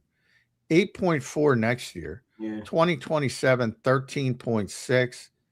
2028, 17.6. 2029, 22.6. And then a big on his first void year, it counts 43.5 million against the cap. Yeah. Wow. Good thing. And you know why he got a 4-year deal and not a 5-year deal? Because they rolled in his rookie contract into the first year. So he really got a 5-year deal. So yeah. People get way too caught up in those fucking numbers, man. They ain't real. I know, but I'm trying to gauge what is real, and then with what if what's real is worth it. I still think Jalen Phillips is. I don't know if a team's giving him like 23 million. I might have to think about that. Now I'm not the decision maker. I'm just the guy on YouTube. You can take my opinion or you can discard it. I don't really give a shit. Well, the problem is there's no all that much. Got a lot of injury history. I think you're going to have a lot of moving parts here. You got a lot of guys in the pipeline. I mean, I would explore other options, put it that way, just before I made that deal. Well, that's fine. You can explore. I mean, again, that's just the free agents. The free agents, in my quick look, Jalen's number 1 and maybe Espinez is number 2. But, what if Myles Garrett's available? What if Max Crosby's available? Be a trade and people want to go that direction. So, I mean, just looking at free agency, he's top of the market at a position people pay. So, supply and demand. There's a lot of demand. There's not great supply. But from the Eagles' perspective, I don't know how you look at the difference between them with Jalen Phillips and without Jalen Phillips and say, yeah, we're good with Nolan and Jalix. That's not good enough. That's not good enough. So if you don't get him, you got to get somebody else. Yeah, well, that's fair. That's fair. I do agree with that. So we'll see what they end up doing there. John, when it comes to Reed Blankenship, you mentioned that you think he'll be. I agree with you. I know a lot of people are out on Reed, but I think if you look at where what his contract might be, that to me is a sign. I'm not the biggest Reed guy in the world, but 26. He's not even 27 years old. Vic loves him. You're going to want some continuity, I think, at every level of your defense, especially when the defense has been such a big part of the reason that they win football games. I'm giving him a 3-year, $30 million with, I don't know, $18 million guaranteed, something like that. Yeah, I mean, I that wouldn't bother me at all. I think you can get to 2, but we'll see. Yeah, but do you want the turnover? I guess you don't want to go deeper. Sometimes I think longer is better, if you have a good player. But I understand the NFL changes so quick that you don't want to tie yourself. Yeah, I mean, even in that, it might be, again, it for holistic purposes, it's going to be a 2-year deal. So I think you can get away with not any of the hokey math that the agents want for the big time players. So I think you can get away with a 2-year deal. But if you have to go to 3, yeah, I do think they need, and Vic values he's the leader of the secondary. So Vic values that. And remember, you have Drew Makuba coming back off injury as a young player who already made a lot of mistakes that Vic wasn't happy with. You really want 2 young guys back there? You're not bringing Marcus Epps back. You're not. So, yeah, I think of all the free agents, Reed might be the biggest no-brainer, even though he's not coming off the best season, his worst season personally. But, they need him, and he's not going to break the bank. So it's probably the easiest player to get back that you want to get back. Yeah, I think nobody's coming in with a $15 million deal. I don't think so. Hey, maybe somebody. I don't know. Maybe, maybe it's. I don't think so. I don't think so. I don't think so. So I think Reed is, almost certainly coming back, but we'll see. We will see about that one. John, who else? Anybody else on the list? I think an obvious one is Braden Mann, baby. You got to get Braden Mann back, right? Well, yeah. I mean, that's easy. I don't even worry about specialists. Yeah, I know other people do, but I mean, they'll want them back, and they'll get them back. It's easy to keep specialists if you want to keep specialists. So the question for the Eagles more has to do with what are they going to do with kicker? I would think at bare minimum, you have to bring in competition for Jake Elliott, and then long snapper, which again, people don't care about, but they did the hokey thing at the end of the season, cut Charlie Hewlett, put him on the practice squad. You probably want to get younger there and find somebody who's going to be there for a while. So, but yeah, I wouldn't lose sleep over the specialists. They'll get Braden Mann back. All right, John, good stuff there. John, it's on my agenda. I keep getting this comment. All right, I don't call you out here. I'm going to do it, though. Xander, please move the mic away. Everyone thinks it's my mouse. J-Mac is the legendary mouse clicker. It's not me. I am that. John under. By the way, my mic is not even close to. No, it's not. These are good mics. Yeah. These are good mics. Apparently. I'll take it. No, you're good. Apparently they sell silent mouses nowadays or something. Well, I would say, live with it. I would say live with it. Yeah. Canadian. Me too. That's what I What would the say. freak? No, Xander's asking me questions about the headphones. It's the headphones. Xander's asking me questions about Nick Benito. I got to look up his contract. I mean, what do you think? I know he's got 10 void years off the top of my head. Come on, Canadian Joe Bird. Jeez, you want the information or do you want no clicking? I've been doing I can say, well, I can't click my mouse because of Canadian Joe Bird, so I can't talk about Nick Benito's contract. I don't know. Do you want the information or do you want the lack of clicking? It's a good rip. All right, guys, I'll invest in the silent mouse if I need to for everybody to stop crying about the mouse clicking. But all right, good stuff there. Appreciate everybody being here. Good segment on the free agents. It is interesting. Nakobe's a guy, John, I really don't want to let go. I don't know why I love Nakobe Dean so much. I just think he's such a great dude, man. Like I said, he's a guy you want to build an organization around. He's a guy you want to be part of the foundation of an organization, at least in my opinion.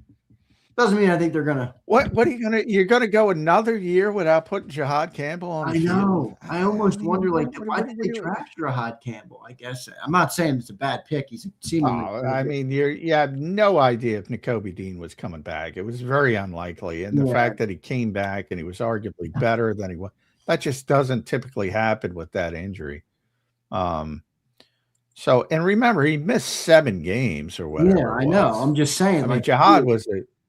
If we address something else there, and then you can pay Nakobe, Nakobe's not going to be that expensive.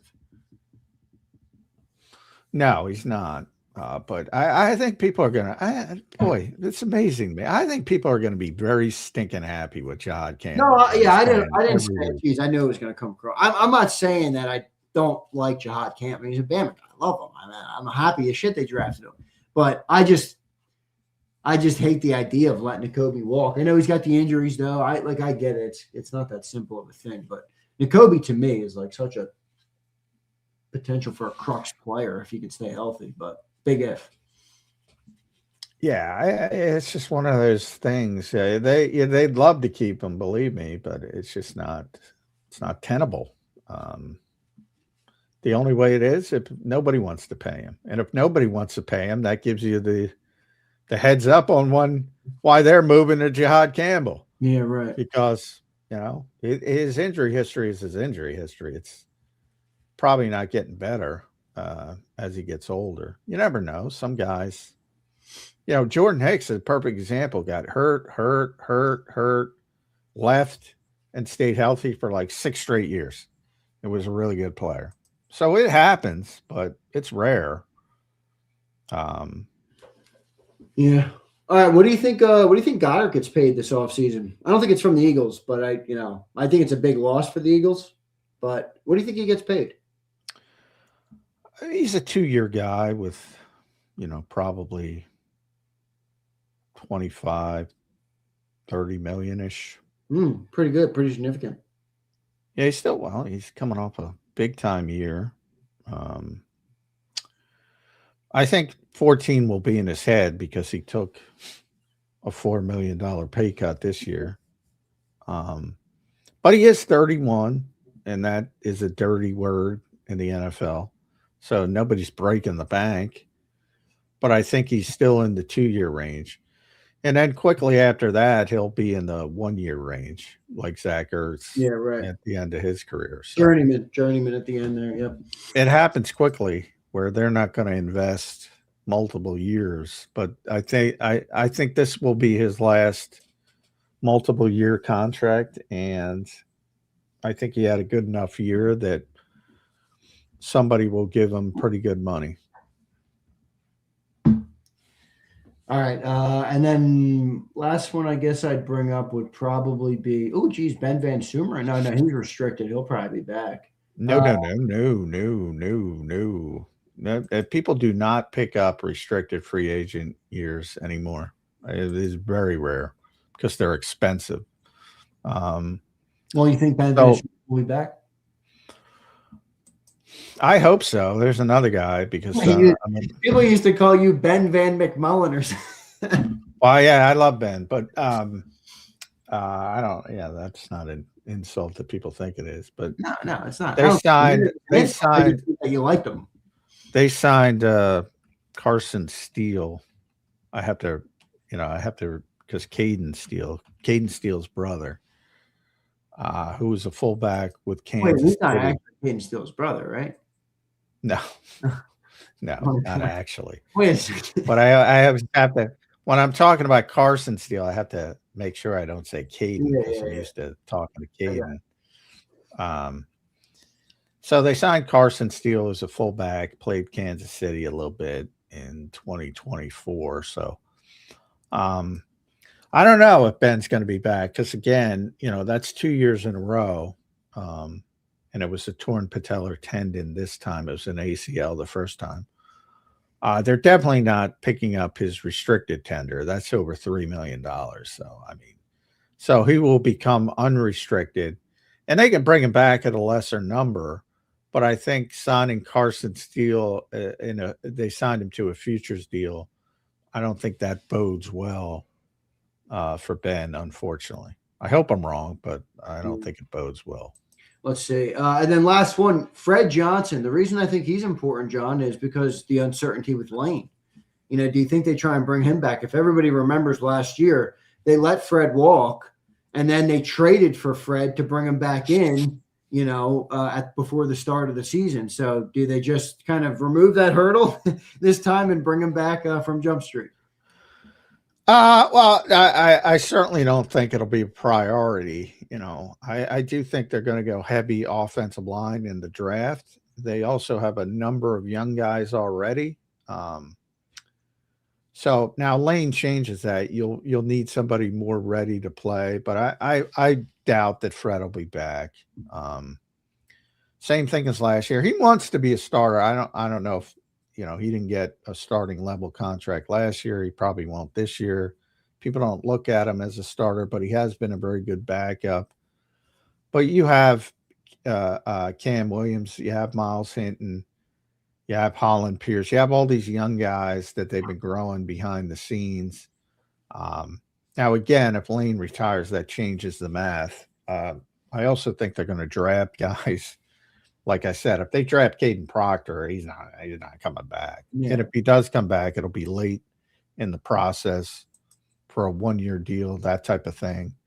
And yeah, hey, maybe the same thing happens this year and they got to go trade for him again. But I don't think he's in the immediate plans. I think he's a stopgap down the road type of guy. All right, good stuff there. All right, good free agent look at everybody here. I think it's going to be an interesting one this year. We talked about the main ones, Jalen Phillips, Goddard's, out there, obviously, Nakobe Dean, Reed Blankenship. So we hit on all those. Appreciate everybody being here today. A good show today. A lot of good conversation. We'll wrap it up back where we started, John.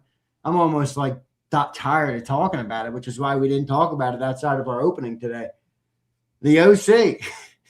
Is Jim Bob Cooter going to land, John? I think it's going to be Jim Bob. I think the people in the chat have won me over that it's Cooter Hurts season or Hurts Cooter, whatever you'd prefer to say, however you'd prefer to frame it. Yeah, by the way, we were talking about Adam Schefter too. Les just put this out, so I give our buddy Les Bowen credit. I did mean to bring this up. Schefter was on somewhere else where he said something to me that was far more important than what got the groundwork that got what everybody got going about that flippant remark he made on the radio. He was on another show, and I don't know what show it was, but I did see the clip where he was talking about Sirianni calling plays if the new offensive coordinator isn't ready to do it. So, like if you hire a Sean Mannion or a Declan Doyle, which they're not, but one of those guys, and they're not ready to call plays, he had mentioned the Eagles having Sirianni call plays if the new offensive coordinator isn't ready. And Les, and I give Les credit, but I thought the same thing. And he said it reminds him of the year Lurie let Chip run personnel, so either that would work and Chip would shut up, or it wouldn't, and he could fire Chip, which I think is and I talk about it all the time, I think it's the worst decision Jeffrey Lurie ever made. But I thought that same thing, and Les said it out there. So nice job at Les Bowen. Follow Les on X. Yeah, I mean, could we be involved in a situation where Jeffrey Lurie does? I brought that up in the past. Let's put it all on Nick. And if it works, it works. And if it doesn't work, it doesn't work, and he's fired.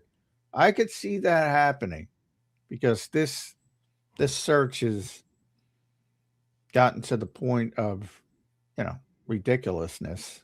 But I thought that was the more meaningful thing from Adam Schefter yesterday, but everybody went the other direction with the flippant quote. Right. Yeah. How realistic is that? Nick Sirianni becoming the... Well, I've talked to Nick a lot about that he doesn't want to do it. He doesn't want to call plays. It's too big of a job, man. I don't think it's realistic, but Jeff's done it before, as Les points out. Jeffrey Lurie. I don't think it's a good way to do business, but clearly they have not gotten the guy they wanted to get to be the offensive coordinator, and now you're down to settling for someone. And is there only 2 that have gotten second interviews? Is that right? Jim Bob and Sean Mannion? That we know of. That we know of. But that doesn't, we didn't know Sean Mannion had a first. Now he's got 2. He got a second. Sean Mannion.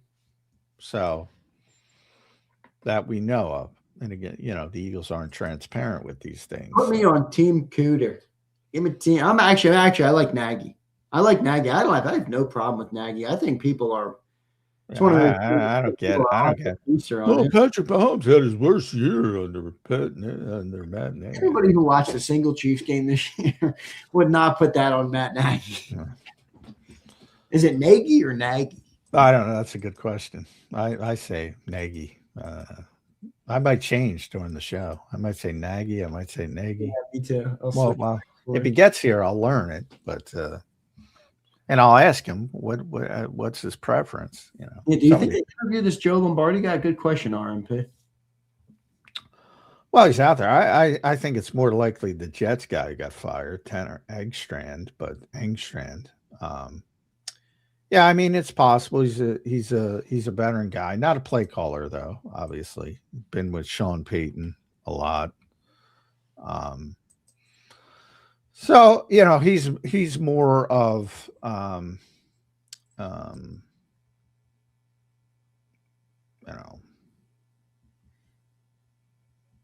more of a varied background. I would describe it as, like, he coached defense, which a lot of people don't realize that. People coach both sides of the ball as they're coming up. So I would say he's more of a coordinator for a head coach that's a play caller than would be a play caller for a head coach that doesn't want to call plays. But that's just my feel on Joe Lombardi. But at this stage, it wouldn't surprise me if they interviewed anybody, because they don't seem to have any firm grasp on what the hell they want. Yeah. Interesting. Will be an interesting setup. All right. Good stuff, everybody. Good show today. Some free agent talk, some draft talk, some OC talk. So good stuff all around. Looking forward to what unfolds this offseason. Here's John. I beg Howie to send Jalen back with Shane and the Colts. John he's got a picture of Tanner McKee and everything. Not to be confused with John McMullen. This is John 7704 in the chat. Yeah, you didn't get enough of Tanner in week 18. I don't know. I think Shane's happy with Daniel Jones if he can get healthy. But I expect Daniel Jones to be back with the Colts. Yeah, well, we'll see about that. All right, good stuff, everybody. Appreciate all the chats today. That was it on the super chat. So good stuff there. John, you think we get the news today, tomorrow? When is your feeling right now on when this thing lands? When this final? I said by end of the week. might extend into early next week, but I think we are coming to. I do think the second interviews are an indication that there's at least getting closer.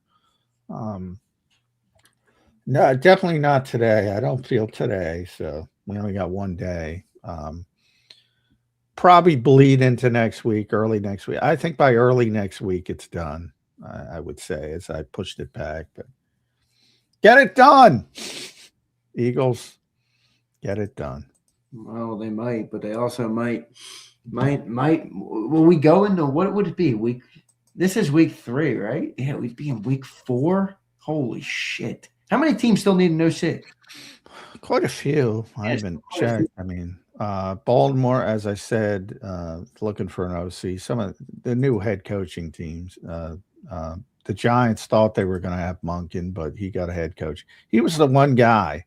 You saw that whole that new sort of development. Guys were saying, well, like Mike McDaniel agreed to be the offensive coordinator of the Chargers if he doesn't get a head coaching job. Well, the only one who actually got a head coaching job was Todd Monken. He was going to be the offensive coordinator with the Giants as long as he didn't get a head coaching job. Well, he got a head coaching job. So they're looking for an offensive coordinator. Baltimore is. Oakland will be. They don't even have, not Oakland, Las Vegas. Certainly will be. Arizona hasn't hired their head coach yet. So you have those teams and you have all the new teams. There's quite a few still open. It's been the best hires are so far off head coaches. You like the Joe Brady hire? Not really. Me neither. I've never understood. I mean, hey, you know what that's about? Josh Allen likes him, so if it makes Josh Allen comfortable, we'll see. I mean, I'll give him a chance. Are you gonna let Josh Allen run the whole organization because he's a talented? I mean, I've never been a fan of that. Well, that's basically what happened. I mean, let's be honest. We all watch the owner basically say that he's consoling him in the locker room, but he's crying. I mean, it's like that was a weird setup there in Buffalo for a second. Still is. Well, that Buffalo did not come off. The Buffalo organization did not come off looking well. No, it did not. Yeah, it did. Buffalo did not come off looking well in that whole scenario.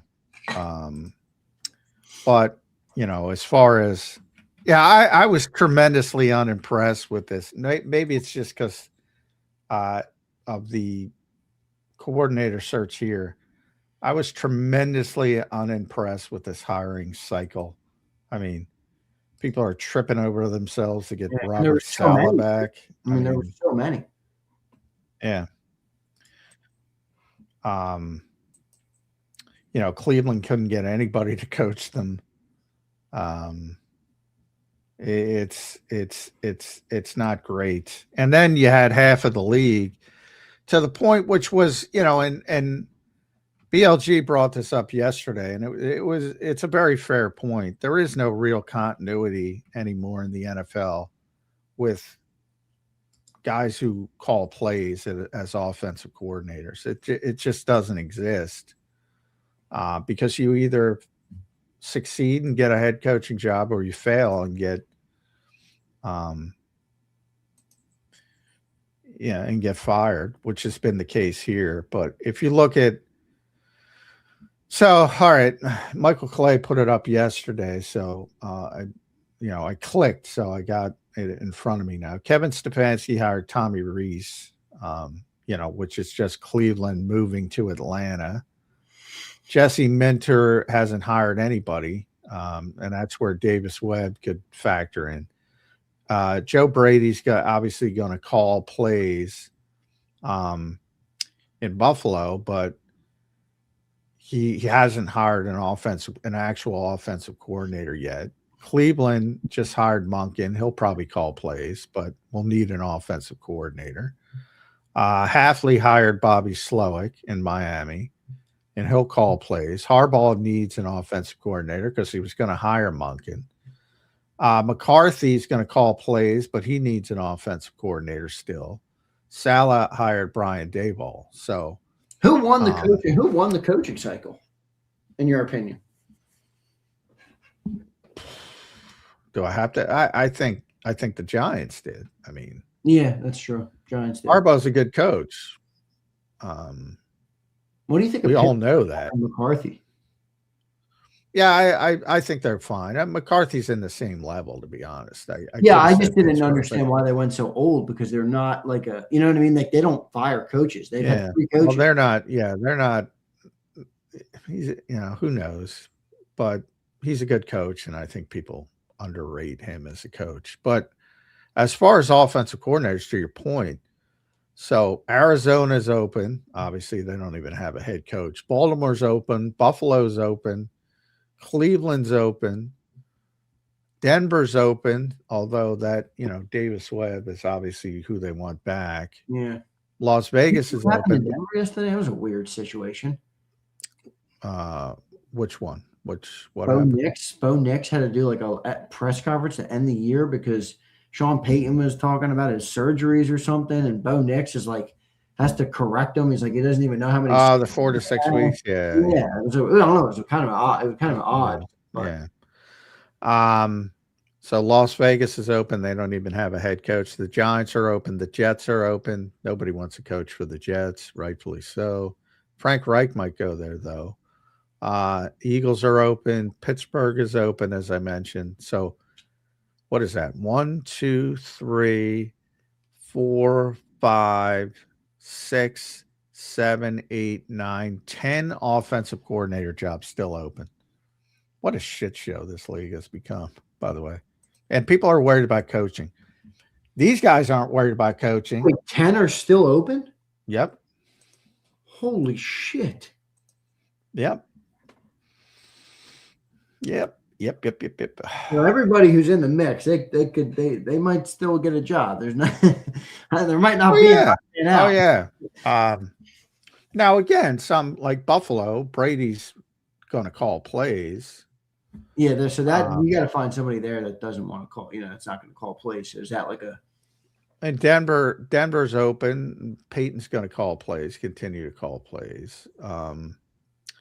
Vegas, they don't even have a head coach, so you don't know where they're going. Giants, Harbaugh's not going to call plays, so they need.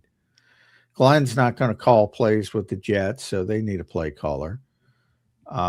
McCarthy's is going to call plays, so if you're talking about offensive play caller openings, you have Arizona, which could be the head coach, especially if they hire Mike LaFleur. Baltimore, which hired Jesse Minter, that's open. Cleveland, Monken hasn't said if he's going to call plays, so it's technically still open. I don't know if he is or he isn't. Las Vegas hasn't hired a coach, but if it's Kubiak, he's going to call plays. The Giants, Harbaugh is not going to call plays. The Jets, as I said, Aaron Glenn's not going to call plays. Nick Sirianni needs a play caller. So those are your open play caller positions around the league. Interesting. All right, John, good stuff today. Good show. We hit a lot. Jeff Stoutland report on the run game coordinator. We have free agency talk. We had the offensive coordinator talk, which continues on. Your final thoughts here on a Thursday edition, John, of Birds 365. My final thought is I'm going to give Zander you some homework today. I need a title, something. All right. Let me get you. Executive Vice President of Coordination. All right, John. Good show today, my friend. I will talk to you tomorrow, and if not, maybe later on today. Well, tomorrow, definite, but today. Well, no, nothing's definite, right? Like you always say, day by day here. But we're all day to day. We're all day to day. But maybe later on today if something breaks. But I'm with you. I don't think it breaks today. No, I don't have a good feeling about today, but I do have a good feeling that it's coming to a conclusion. John, they're not hitting us with a 4 p.m. Friday news dump, are they? Maybe if they hired Jim Bob Cooter, maybe. Oh, The old school news dump doesn't exist anymore though because of social media. So I yeah, mean, but I work on social all day. The numbers are down on Friday evenings, like normal. yeah, well, that's true. But and old school guys still believe in it, but not nearly as impactful as it once was. Let's put it that way. That's fair. Fair enough. All right, John. Good show, man. I'll talk to you tomorrow. All right, see you, everybody. All right, thanks, J-Mac. There's Johnny Mac, John McMullen joining us right here on Birds 365. Great show today. Good topics all around. Free agency. Draft coming up. We're going to get into the draft more. For the first time in a long time, I hear the dog outside my door. You know what that means. The dog's got to go out. All right, so I'm not going to be here too long today. I want to thank everybody for being here. Don't forget to hit that like button. A lot of good developments happening in the back end. Working on a lot of things. But I tell you what, I've been mentioning some of the stuff I've been doing. It's freaking getting crazy, the world where we're going. So buckle in, everybody. It's going to be an interesting, not only next year, but a next 5 years, I'd say. Okay? Next 5 years, I'd say. So we'll see what happens. I'll tell you what, I definitely don't feel as strongly about paying Jalen Phillips as John does. Where are you guys on that? I'd like to gauge the chat and the fan base on that a little bit. Are you guys like on a? I'm not opposed to it. I'm not saying I'm on team don't pay Jalen Phillips. I more look at it like, yeah. But if it's too much, if there's other better options, I'm not like stuck on it. Jason says, I want Nagy or Cooter. A Jim Bob Cooter. Z, I'm coming. I'm coining the fit. F around and find out. You like this? Dude, I love this fleece. This is a Ralph Lauren fleece right here. Look, it's got this is the old school JAKIB logo. So back a couple years ago, these were Christmas gifts, and my mom would get me, my dad, and my brother a same matching fleece every year, and she always embroidered the JAKIB logo on it. This is the old JAKIB logo, but so I have like there's the black fleece I wear. That's also a nice like same type of thing. I got some funkier ones, but I don't wear them on the show. This one I love though. I think this blue one's one of my favorite ones. So. Yeah, I like that name for it, too. The fuck around and find out. You fuck with me, you're going to find out. I love it. Good stuff, Gary. Good name. All right. Intern says, I don't know, man. Phillips is kind of mad. Intern, why do I feel the same way? Why do I feel the same way? It's not that I don't think he's a good player. That's not what I'm saying. I just, like, I look at him and I'm like, I don't know that I'm like, don't let him walk. To me, it just feels like a good player. He's a good player. That's what he is. He's not a great player to me. He's not an exceptional player. And the injury history concerns me. I mean, especially when you're talking about $20+ million a year. Oh no, Don, I'll be thinking of you, bro. Don's got eye surgery tomorrow. One of the legends of JAKIB Sports here, Philly Don 23. Yo, Philly Don, how you been, man? Hope everything is going well. Hope everything is going good with you and James and the whole fam, brother. Sake says we never bring up his injury history either. Very prone. You're gonna pay. I'm with you, dude. Dude, an Achilles and an ACL. That's no joke. Jalen Phillips injury history.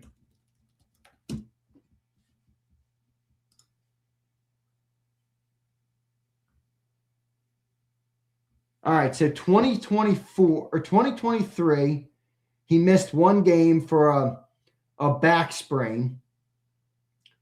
And then in the same season, he missed 2 games for an abdomen strain. That's okay. 2023, November. Listen to this. This is where it gets spooky. November of 2023. So about the time our collapse about the time our collapse started in 23. He missed the rest of the year, non-contact Achilles tear. Grade 3 Achilles tear. Now, I'm no doctor. I don't know what the fuck grade 3 means. I'm not going to lie to you. And then in September, at the start of the following season, September 30th, so the end of September,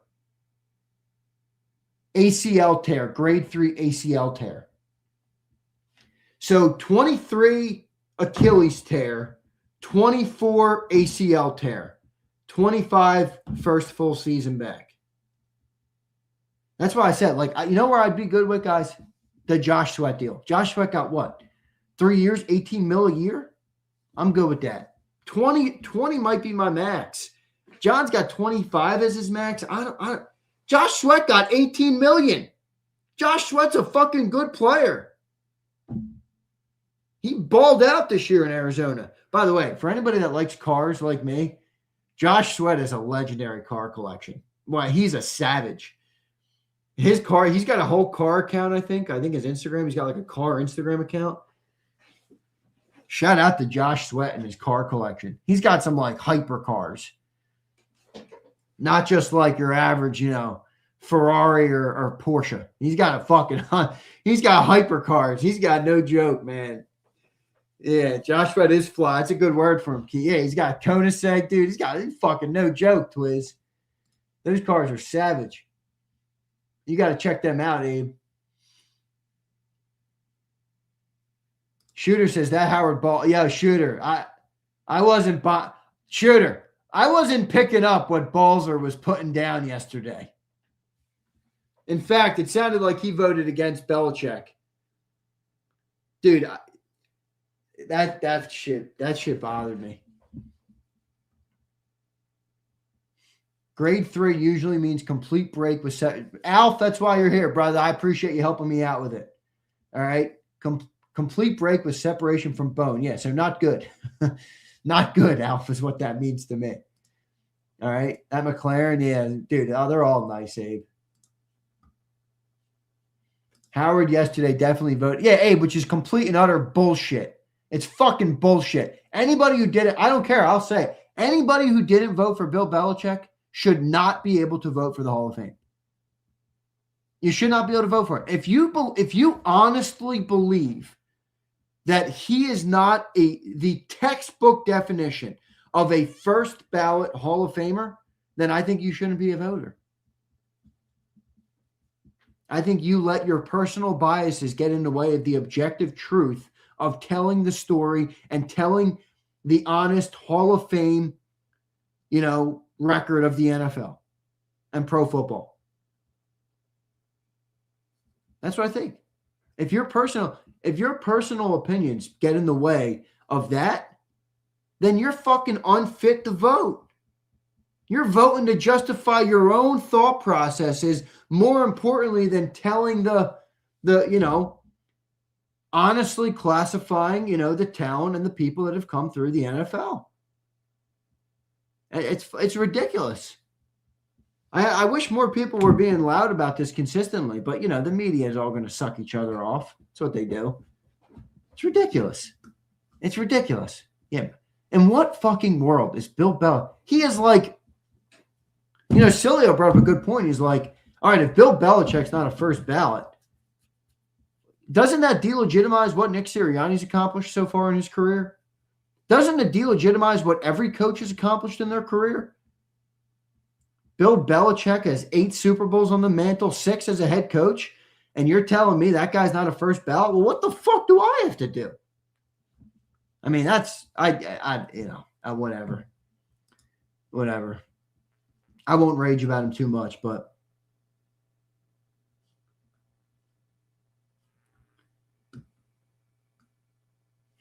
so whatever. It is what it is. Here's Rasputin. Stafford's inability to run doesn't hurt his team in the capacity that hurts his inability to process, avoid sacks, and accurately throw the ball open I would agree with that, Rasputin.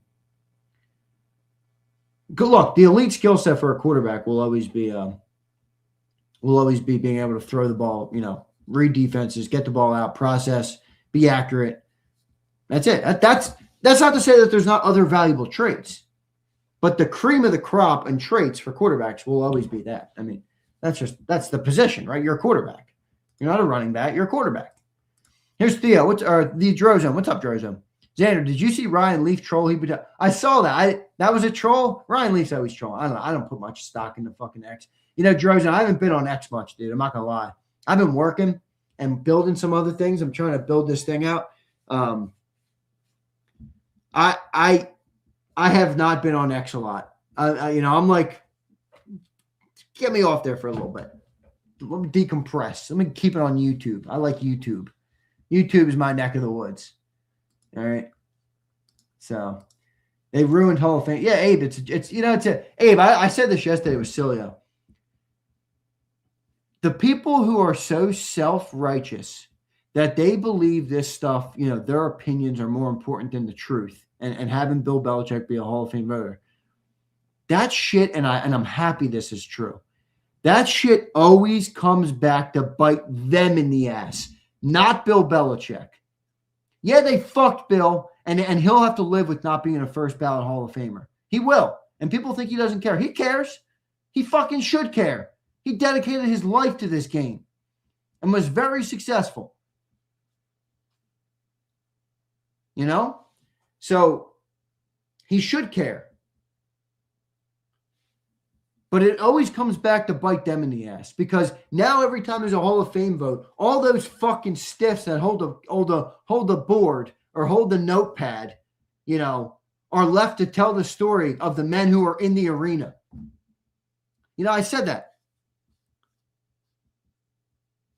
I value my own thought processes and my own opinions.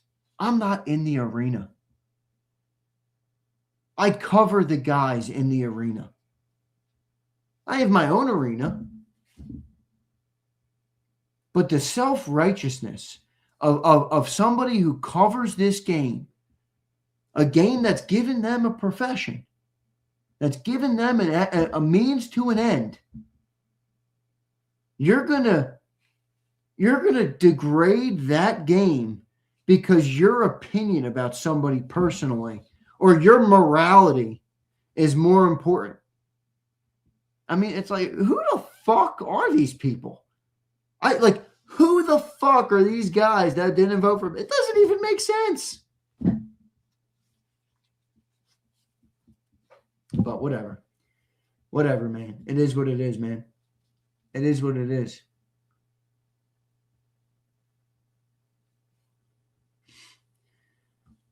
So we'll see.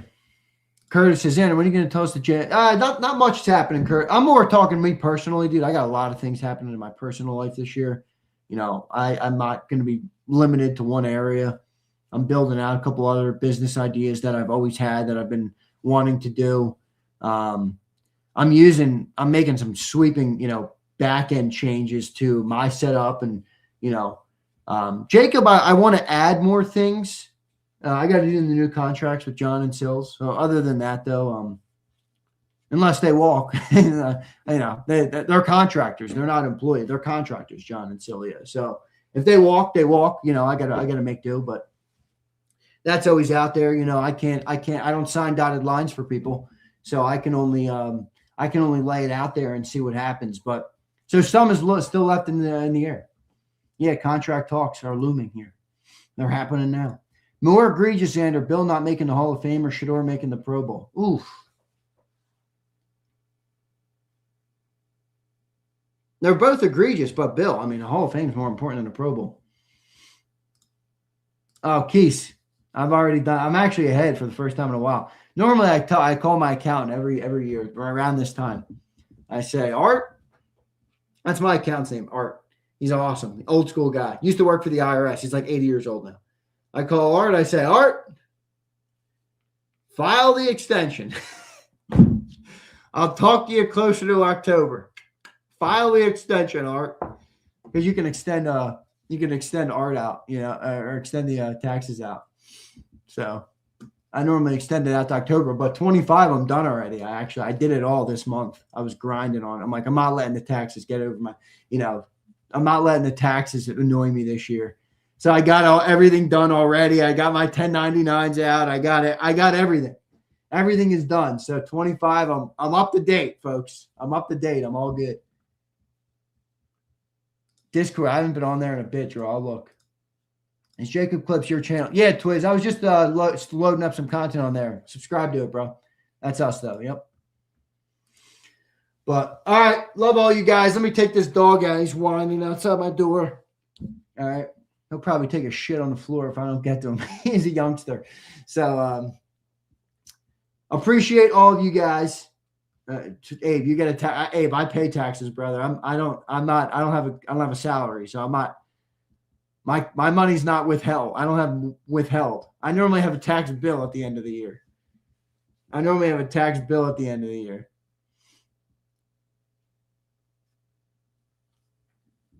All right, so no, I don't get a return, Abe. I don't look forward to tax season like other people do. Yeah, Jason, it's not my dog. It's my parents' dog. Not my dog. Yeah, Abe. So tax season to me, that's why I push it out, Abe. Why do you think I push it out every year? Not because I'm waiting on getting money back, brother. It's because I gotta cut a fat check to the IRS. It's the worst time of the year every year. Fucking paying the IRS. It sucks. That's why I load up the write-offs. All right, love all you guys. I'm out of here. See you next time, everybody. EAGLES. Eagles.